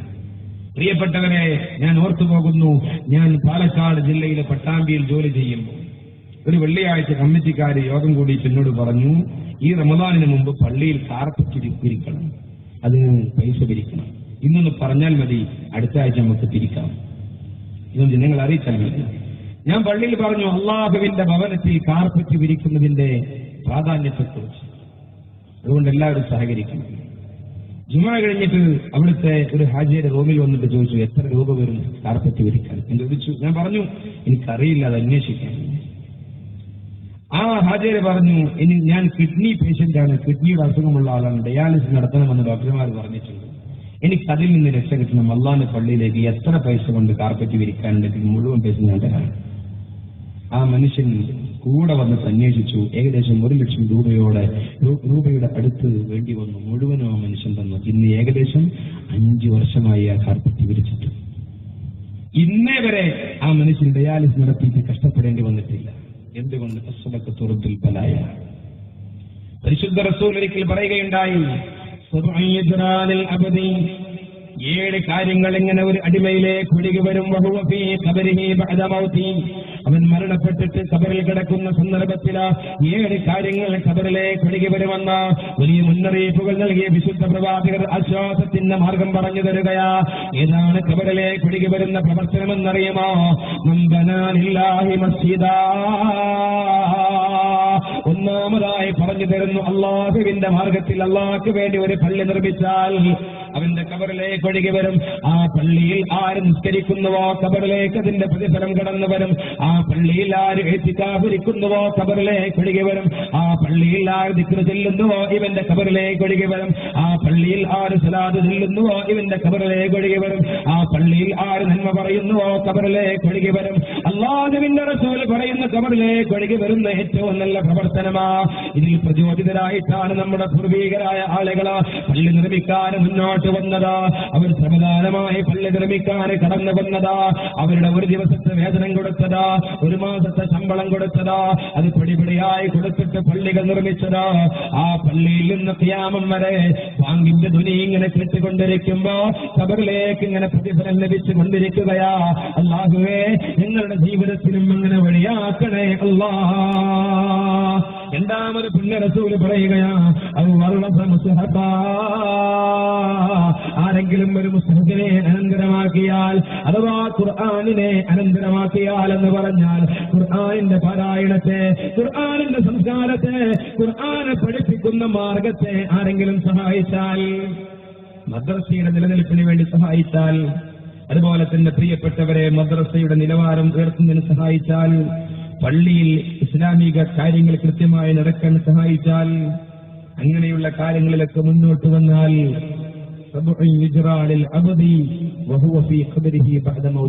അവന്റെ ഖബറിലേക്ക് ഇങ്ങനെ ഒഴുകി വരും. അപ്രകാരം തന്നെ പിന്നെയും മുന്നേ റസൂല് പറഞ്ഞു, ഒരു വൃക്ഷത്തെ നട്ടാൽ ആ വൃക്ഷത്തിന്റെ മുകളിൽ നിന്ന് ആരൊക്കെ തണലെടുക്കുന്നുവോ, ആരൊക്കെ ഫലങ്ങൾ എടുക്കുന്നുവോ, ആരൊക്കെ അനുഭവങ്ങൾ എടുക്കുന്നുവോ, ആ വൃക്ഷത്തിന്റെ ചില്ലയുടെ മുകളിൽ ഒരു പക്ഷി വന്നിരിക്കുന്നുവോ എന്നൊക്കെ പ്രതിഫലം ഖബറിലേക്ക് ലഭിക്കുകയാണ്. അതല്ലെങ്കിൽ ഒരു കനാല് വെട്ടിയിട്ട് കൃഷിക്ക് വെള്ളം എത്തിച്ചു കൊടുത്താൽ, അപ്രകാരം തന്നെ ഒരു കിണർ കുഴിച്ചിട്ട് കുടിവെള്ളം എത്തിച്ചു കൊടുത്താൽ, അവ തറക്ക വലതാ, അതല്ലെങ്കിൽ നല്ല ഒരു സന്താനത്തെ ഇവിടെ ഉപേക്ഷിച്ചിട്ടാൽ, അനന്തരമാക്കിയിട്ടാൽ, സദഖത്തൻ ജാരിയാ, അപ്രകാരം തന്നെ നല്ല സദഖ നൽകിയാൽ, നിലനിൽക്കുന്ന സദഖ നൽകിയാൽ ഖബറിലേക്ക് ഇങ്ങനെ ഒഴുകി ഒഴുകി വരുന്ന പ്രവർത്തനമാണ്. അല്ലാഹു തൗഫീഖ് നൽകട്ടെ. ഇങ്ങനെയുള്ള സദസ്സുകളിൽ പ്രിയപ്പെട്ടവരെ, ഏതൊരാൾ കടന്നു വരുന്നുവോ അവർ നല്ല സദഖകൾ കൊടുക്കും. മരണപ്പെട്ട മാതാവിനെ ഓർക്കുമ്പോ കൊടുക്കാതിരിക്കാൻ കഴിയില്ല. പിതാവിനെ ഓർക്കുമ്പോ അങ്ങനെ ചെയ്താൽ നമുക്കും ചെയ്യാൻ ആളുകൾ ഉണ്ടായിരിക്കും. മഹാനായ സഅദ് റളിയല്ലാഹു തആല അൻഹുവിന്റെ ഉമ്മ മരണപ്പെട്ടു. സങ്കടത്തോടെ റസൂലുള്ളാഹിന്റെ ഹദ്റത്തിലേക്ക് ഓടി വന്നിട്ട് പറഞ്ഞു, യാ റസൂലല്ലാഹ്, അല്ലാഹുവിന്റെ റസൂലേ, എന്റെ മാതാവ് മരണപ്പെട്ടു പോയി, മാതാവിന് വേണ്ടി ഇനി എന്തെങ്കിലും ചെയ്യേണ്ടതുണ്ടോ? റസൂലുള്ളാഹി തങ്ങൾ പറഞ്ഞു, അൽമാ, വെള്ളമെന്ന് മാത്രം പറഞ്ഞു അവസാനിപ്പിച്ചു. ഉടനെ തന്നെ സഅദ് റളിയല്ലാഹു അൻഹു ഓടിച്ചെന്നിട്ട് ഒരു കിണർ കുഴിച്ചു. എന്ന് പറഞ്ഞു, ഹാദാലി ഉമ്മി സഅദിന്റെ, സഅദിന്റെ ഉമ്മാക്കുള്ളതാണ്. മരണപ്പെട്ടു പോയ സഅദിന്റെ ഉമ്മാക്ക് വെള്ളം കോരി പിടിക്കാനുള്ളതല്ല. അതിൽ നിന്ന് ആര് വെള്ളം കോരിയെടുക്കുന്നുവോ ഖബറിലേക്ക്, സഅദിന്റെ ഉമ്മാടെ ഖബറിലേക്ക്. എന്റെ കുടുംബത്തിൽ വല്യമ്മ മരണപ്പെട്ടപ്പോ പ്രിയപ്പെട്ടവരെ, ആ മരിച്ചതിന്റെ ആദ്യത്തെ ദിവസം മഗ്‌രിബിന്റെ ശേഷം മൗലിദ് ഓതാൻ കുടുംബത്തിലുള്ളവർ എന്നോട് പറഞ്ഞു, എന്തെങ്കിലും ഒരു നസീഹത്ത് നൽകണം. സഅദ് റളിയല്ലാഹുവിന്റെ ഈ സംഭവം പറഞ്ഞപ്പോ വല്യമ്മയുടെ കാതിൽ നല്ല സ്വർണ്ണ ചുറ്റുകൾ ഉണ്ടായിരുന്നു. ആ മക്കൾ അപ്പോൾ തീരുമാനിച്ചു, പള്ളിയിൽ ഹൗദുണ്ടാക്കാനും വേണമെങ്കിൽ കിണറ് കുഴിക്കാനും ഈ സ്വർണ്ണാഭരണങ്ങൾ കൊടുക്കാം. ഇന്ന് പ്രിയപ്പെട്ടവരെ, അവിടുത്തെ പള്ളിയിൽ മനോഹരമായ ഹൗദുണ്ടാക്കിയത് ആ വല്യമ്മയുടെ സ്വർണ്ണ ചുറ്റുകൾ എടുത്തിട്ടാണ്. ആ ഹൗദിൽ നിന്ന് ആര് കാല് കഴുകിയിട്ട് പള്ളിയിൽ കയറുന്നുവോ വല്യമ്മാന്റെ ഖബറിലേക്ക് ലഭിക്കുക. പ്രിയപ്പെട്ടവരെ, അതിൽ നിന്ന് ആര് ഉളൂഹ് ചെയ്യുന്നുവോ, ഉളൂഹ് ചെയ്തിട്ട് നിസ്കരിക്കുന്നുവോ, തസ്ബീഹ് ചെയ്യുന്നുവോ, തംജീദ് ചെയ്യുന്നുവോ, തഹ്ലീൽ ചൊല്ലുന്നുവോ, തക്ബീർ ചൊല്ലുന്നുവോ, നിസ്കാരത്തിൽ അവൻ മുന്നോട്ട് പോകുന്നുവോ, പള്ളിയിലേക്ക് കാത്തിരിക്കുന്നുവോ, ഖുർആൻ പാരായണം ചെയ്യുന്നുവോ, ഉമ്മയുടെ ഖബറിലേക്ക് ഇങ്ങനെ ഒഴുകുക. ഇതാണ് മാതാക്കളോടും പിതാക്കളോടും ചെയ്യാനുള്ള ഏറ്റവും വലിയ കടമ. അല്ലാഹു തൗഫീഖ് നൽകട്ടെ. ആർക്കായത് ഓർമ്മയുള്ളത്? ഒരുപക്ഷേ പിതാവിന്റെ അനന്തര സ്വത്ത് കൊണ്ട് കച്ചവടം നടത്തിയിട്ട് സമ്പന്നനായവനായിരിക്കും. എന്നിട്ടും ആ പിതാവിനെ ഓർക്കാനാരാ ഒരുക്കമുള്ളതോ? പ്രിയപ്പെട്ട സഹോദരങ്ങളെ, ഞാൻ ഓർത്തുപോകുന്നു, തൃശൂർ ജില്ലയിലെ ചാവക്കാടിനടുത്ത് ഒരു ദിക്റിന്റെ വാർഷികത്തിന്റെ പരിപാടിക്ക് പങ്കെടുത്തപ്പോ ഭക്ഷണം കഴിക്കാൻ ചെന്ന വീട്ടിലേക്ക് ഒരു സഹോദരി കടന്നു വന്നിട്ടുണ്ട്. കർട്ടനപ്പുറത്ത് നിന്ന് സംസാരിക്കുന്നുണ്ട്. പൊന്നുമോനെ എന്റെ അരികിലേക്ക് പറഞ്ഞയച്ചിട്ട് നല്ല സ്വർണത്തിന്റെ ഒരു വള നൽകിയിട്ട് ആ കർട്ടന്റെ അപ്പുറത്ത് നിന്ന് തേങ്ങിക്കരയുന്നു സഹോദരി. അവിടെ നിന്ന് പറഞ്ഞു, ഉസ്താദേ, എന്റെ ഉപ്പാക്ക് വേണ്ടി ദുആ ചെയ്യാൻ ഞാൻ ഈ സദസ്സിലേക്ക് നൽകുന്ന സ്വർണ്ണാഭരണമാ. ഞാൻ ചോദിച്ചു, ഉപ്പ് മരണപ്പെട്ടതോ, ആക്സിഡന്റിൽ അകപ്പെട്ടിട്ടാണോ, ആകസ്മികമായി പെട്ടെന്ന് മരണപ്പെട്ടതാണോ, മാരകമായ അസുഖം വന്നിട്ട് കാണാൻ കൊതിയൊന്നുമില്ല, അപ്പോഴേക്കും മരണപ്പെട്ടതാണോ? അവിടുന്ന് പറഞ്ഞു, അല്ല ഉസ്താദേ, ഇവിടെ ചാപ്പനങ്ങാടി ബാപ്പു മുസ്ലിയാർ അല്ലാഹു മർക്കദഹു ആമീൻ മഹാനവരുടെ നേതൃത്വത്തിൽ എല്ലാ ആഴ്ചയിലും ദിക്ർ നടക്കാറുണ്ട്. അതിന്റെ വാർഷികത്തിന്റെ മജ്‌ലിസ് നടക്കുകയാണ്. ചാപ്പനങ്ങാടി ഉസ്താദിന്റെ നേതൃത്വത്തിലാണ്. എന്റെ ഉപ്പ ദിക്ർ ചൊല്ലി ചൊല്ലി ചൊല്ലി ചൊല്ലി ചാപ്പനങ്ങാടി ഉസ്താദിന്റെ ആ സദസ്സിൽ തളർന്നു വീടുകയാ. സദസ്സിന്റെ മുൻനിരയിൽ നിന്ന് ചാപ്പനങ്ങാടി ഉസ്താദ് എണീറ്റ് വന്നിട്ടാ എന്റെ പ്രിയപ്പെട്ട ഉപ്പയെ മടിയിൽ കിടത്തുകയാ. ആ ദിക്റിന്റെ സദസ്സിൽ വെച്ച് വെള്ളമെടുത്തിട്ട് വായിലൊഴിച്ചു കൊടുക്കുകയാ. അത് സംസം വെള്ളമായിരുന്നു, വിത്രേ വായിലൊഴിച്ചു കൊടുത്തു. ചാപ്പനങ്ങാടി ഉസ്താദ് ലാ ഇലാഹ ഇല്ലല്ലാഹ് ചൊല്ലിക്കൊടുത്തു. ലാ ഇലാഹ ഇല്ലല്ലാഹ് ചൊല്ലി ചൊല്ലി ചൊല്ലി ചൊല്ലി 1000 തവണ ലാ ഇലാഹ ഇല്ലല്ലാഹ് ചൊല്ലുന്ന സദസ്സിൽ വെച്ചിട്ടാ എന്റെ ഉപ്പ മരണപ്പെട്ടതാ. ചാപ്പനങ്ങാടി ഉസ്താദ് അവസാനമായി ദിക്ർ ചൊല്ലി കൊടുത്തിട്ടുണ്ട്. അതുപോലെ തന്നെ ഒരുപാട് മാലാഖമാരെ തിങ്ങി നിറഞ്ഞ സദസ്സ് എന്ന് പരിശുദ്ധ റസൂല് പറഞ്ഞ ദിക്റിന്റെ സദസ്സിലാ എന്റെ ഉപ്പ മരണപ്പെട്ടതാ. ആ ഓരോ സദസ്സ് വരുമ്പോഴും എന്റെ ഉപ്പയെ എനിക്ക് ഓർമ്മ വരികയാ. എന്റെ ഉപ്പയാ ഈ സ്വർണ്ണാഭരണങ്ങളൊക്കെ എനിക്കുണ്ടാക്കി തന്നതാ. എന്റെ ഉപ്പയാ എന്റെ ജീവിതത്തിൽ ഏറ്റവും വലിയ സന്തോഷം തന്നതാ. അതുകൊണ്ട് ഇങ്ങനെയുള്ള സദസ്സ് വരുമ്പോ എന്റെ ഉപ്പാനെ എനിക്ക് ഓർമ്മ വരുന്നു. അവിടേക്ക് വേണ്ടി എന്തെങ്കിലും ഒന്ന് നൽകാറ് എനിക്ക് ആ സദസ്സിൽ നിന്ന് പിരിഞ്ഞു പോകാറ് കഴിയുന്നില്ല. അതുകൊണ്ട് എന്റെ ഉപ്പയെ മറക്കരുതെന്ന് പറഞ്ഞിട്ടോ സ്വർണ്ണവള വന്ന സഹോദരി, അല്ലാ അവിടുത്തെ പിതാവിന് നീ സ്വർഗം നൽകണേ അല്ലാ. എന്റെ പ്രിയപ്പെട്ട പൂവത്തിങ്കിലെ നല്ലവരിൽ നല്ലവരായ സഹോദര സഹോദരിമാരെ, ഇവിടെ മസ്ജിദ് ഉമറുൽ ഫാറൂഖ് എന്ന പേരിൽ ഒരു പള്ളിയുണ്ടെന്ന് പറഞ്ഞു, അതുപോലെ തന്നെ മദ്രസയുണ്ടെന്ന് പറഞ്ഞു. നിങ്ങളെ നാടിന്റെ ദീനി സംരംഭമാണ്, ദീനിന്റെ വാർത്തയാണ്. ഒരൊറ്റ അധ്യാപകന 5 ക്ലാസും ഒരുമിച്ച് പഠിപ്പിക്കുന്നതെന്ന് പറഞ്ഞു. ഇവിടെ ഇതിനു മുമ്പ് ഹസൻ മുസ്ലിയാർ എന്ന് പറയുന്ന ഏറ്റവും നല്ല മനുഷ്യൻ ഒന്നും പ്രതീക്ഷിക്കാതെ പഠിപ്പിച്ച് മുന്നോട്ട് വന്നു. ഇന്ന് പ്രിയപ്പെട്ടവരെ, അതിന്റെ മുന്നോട്ടുള്ള ഗമനത്തിന് വേണ്ടി നിങ്ങളൊക്കെ സഹായിച്ചാൽ, സഹകരിച്ചാൽ, ഇന്ന് നിങ്ങൾ മരണപ്പെട്ടാൽ, അടുത്ത ദിവസം മരണപ്പെട്ടാൽ, നിങ്ങളുടെ ജീവിതത്തിൽ ഏറ്റവും വലിയ ഒരു മുതൽക്കൂട്ടായി കബറിലേക്ക് കൊണ്ടുപോകാൻ കഴിയുന്ന പ്രവർത്തനമാ ഇത്. നമ്മുടെ പൂർവീകർ കാണിച്ചു തന്ന പ്രവർത്തനമാ, അല്ലാഹുവിന്റെ റസൂല് പഠിപ്പിച്ചു തന്ന പ്രവർത്തനമാ, സിദ്ദീഖുൽ അക്ബർ കാണിച്ചു തന്ന പ്രവർത്തനമാ.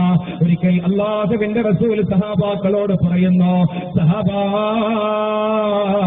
ഇതിനു വേണ്ടി സംഭാവന നൽകാൻ ആരാ ഒരുക്കമുള്ളതാ? സഹാബാക്കൾ മത്സരിക്കുകയാ. ഉമറുൽ ഫാറൂഖ് തങ്ങൾ മനസ്സിൽ കരുതുന്നു, എന്ത് എപ്പോൾ പറഞ്ഞാലും സിദ്ദീഖുൽ അക്ബർ ഒന്നാമൻ, ഇതിൽ സിദ്ദീഖുൽ അക്ബറിനെ തോൽപ്പിക്കണം. അങ്ങനെ വലിയ സാമ്പത്തികമായ ഒരു കെട്ടുമായി പ്രവാചകന്റെ സദസ്സിൽ വന്നിരുന്നു. പ്രവാചകൻ ചോദിച്ചു ഓരോ സഹാബാക്കളോട്, ഉമറുൽ ഫാറൂഖ് തങ്ങളോട് ചോദിച്ചപ്പോ പറഞ്ഞു, എന്റെ സമ്പത്തിതാ പരിശുദ്ധ ദീനിന് വേണ്ടി നൽകാൻ ഒരുക്കമായി ഞാൻ കടന്നു വന്നിരിക്കുന്നു. എന്റെ കുടുംബത്തിന് എന്ത് മാറ്റിവെച്ചു എന്ന് ചോദിക്കുമ്പോ പകുതിയും മാറ്റിവെച്ചിട്ടുണ്ടെന്ന് പറഞ്ഞു.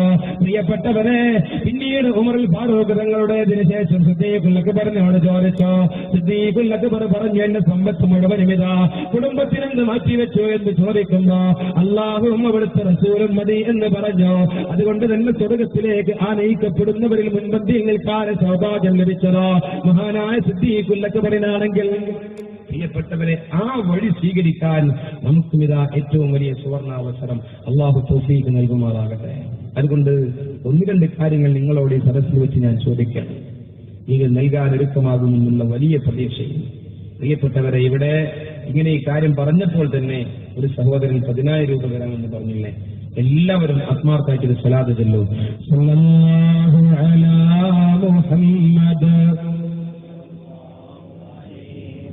അല്ലാഹുവേ, ഇവിടുത്തെ ഈ നല്ല സംരംഭത്തിന് 10,000 നൽകാമെന്ന് പറഞ്ഞ് മുന്നോട്ട് വന്ന ആ സഹോദരന് അല്ലാഹുവേ, നീ ഏറ്റവും വലിയ ബറക്കത്ത് നൽകണമേ അല്ലാ, റാഹത്ത് നൽകണമേ തമ്പുരാനെ, ഉദ്ദേശങ്ങളെ പൂർത്തീകരിക്കണമേ അല്ലാ, സ്വർഗത്തിലേക്കുള്ള വഴിയാക്കി കൊടുക്കണമേ റഹ്മാനേ. നീ ഓരോരുത്തരിങ്ങനെ പറഞ്ഞാൽ വളരെ സന്തോഷമാകുമായിരുന്നു. നീ 10,000 പറയാൻ കഴിയോ എന്ന് എനിക്കറിയില്ല, നിങ്ങളുടെ സാമ്പത്തിക ശേഷി എനിക്കറിയില്ലല്ലോ. അതല്ല എങ്കിൽ പ്രിയപ്പെട്ടവരെ 5,001 അങ്ങനെ എന്തെങ്കിലുമൊക്കെ ഒന്ന് പറയാൻ ആരെങ്കിലും കുറച്ചാളുകൾ സഹോദരിമാരുടെ ഭാഗത്തൊക്കെ ഉണ്ടെങ്കിൽ നമ്മുടെ ഈ നാട്ടിലെ ഈ നല്ല സംരംഭത്തെ വളരെ നല്ല നിലയിൽ മുന്നോട്ട് കൊണ്ടുപോകാൻ ഓരോ മാസവും ശമ്പളം കൊടുക്കാനും അതുപോലെ തന്നെ മദ്രസയുടെ നിലവാരം വളർത്തുവാനും ഒക്കെ നമുക്ക് സാധിക്കും. അല്ലാഹു തൗഫീഖ് നൽകട്ടെ. ആരെങ്കിലും പറയാനുണ്ടോ? ആരെങ്കിലും? നിങ്ങളാൽ കഴിയുന്നത് എത്രയെന്ന് എനിക്കറിയില്ല. ഓരോരുത്തരും അവരെ കൊണ്ട് കഴിയുന്ന ഏറ്റവും നല്ല സംഖ്യ. ഇനി 5,001 കഴിയില്ല എങ്കിൽ 1,001 പറയാതെ പ്രിയപ്പെട്ടവരാരും പുറകോട്ട് മാറി നിൽക്കരുത്. ഒന്ന് പറയൂ. സംഘാടകർ കടലാസും പേനയുമായിട്ട് വരികയാണെങ്കിൽ വളരെ വേഗതയിൽ അത് ചോദിക്കുകയും എഴുതിയെടുക്കുകയും ചെയ്യാം. ഒന്ന് പറഞ്ഞു തുടങ്ങിത്തരുവാരാ? ഒന്ന് തുടങ്ങിത്തരൂ. സഹോദരിമാരുടെ ഭാഗത്തേക്കും സംഘാടകർ ശ്രദ്ധിച്ചിരുന്നു.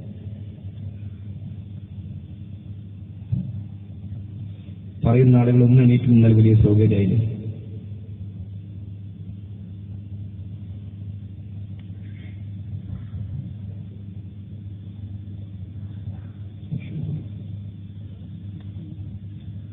കക്കിടുമ്പും ആലിലെ 1 മാസ ശമ്പളം എല്ലാവരും അങ്ങനെ പറഞ്ഞാലും മതി. എല്ലാവരും ഒന്ന് ആത്മാർത്ഥമായിട്ട് സ്വലാത്ത് ചൊല്ലു. സല്ലല്ലാഹു, നല്ല ഉച്ചത്തിൽ സ്വലാത്തില്ലേ? അല്ലാഹുവേ, 1 മാസത്തെ ശമ്പളം കൊടുക്കാമെന്ന് പറഞ്ഞ ആ സഹോദരന് ഇവിടെ ദീനീ ഉലൂമിന്റെ വഴിയിലൂടെ വലിയ വളർച്ച ലഭിക്കുമ്പോ അതിന്റെ ഓരോ ഹർഫനുസരിച്ചും പ്രതിഫലം അവർക്ക് നൽകണമേ അല്ലാഹ്. സ്വർഗത്തിലേക്കുള്ള വഴി ഇതിലൂടെ തുറന്നു കൊടുക്കണമേ അല്ലാഹ്. ജീവിതത്തിലെ കഷ്ടപ്പാടുകൾ അകറ്റി കൊടുക്കണമേ അല്ലാഹ്. ഒരിക്കലും വേദനിപ്പിക്കല്ല റഹ്മാനേ.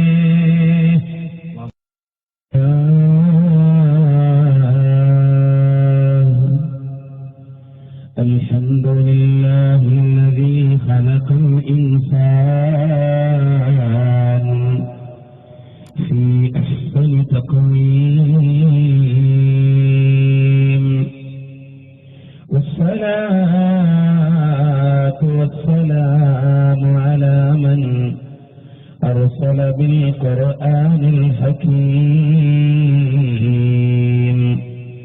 على سيدنا محمد النبي الكريم وعلى آله وصحبه هداة الدين القويم والتابعين لهم بإحسان إلى يوم النعيم المقيم. وما توفيقي إلا بالله عليه توكلت وإليه أنيب. اللهم صل على محمد وعلى آل محمد كما صليت على إبراهيم وعلى آل إبراهيم إنك حميد مجيد. الصلاة والسلام عليك يا سيدي يا رسول الله.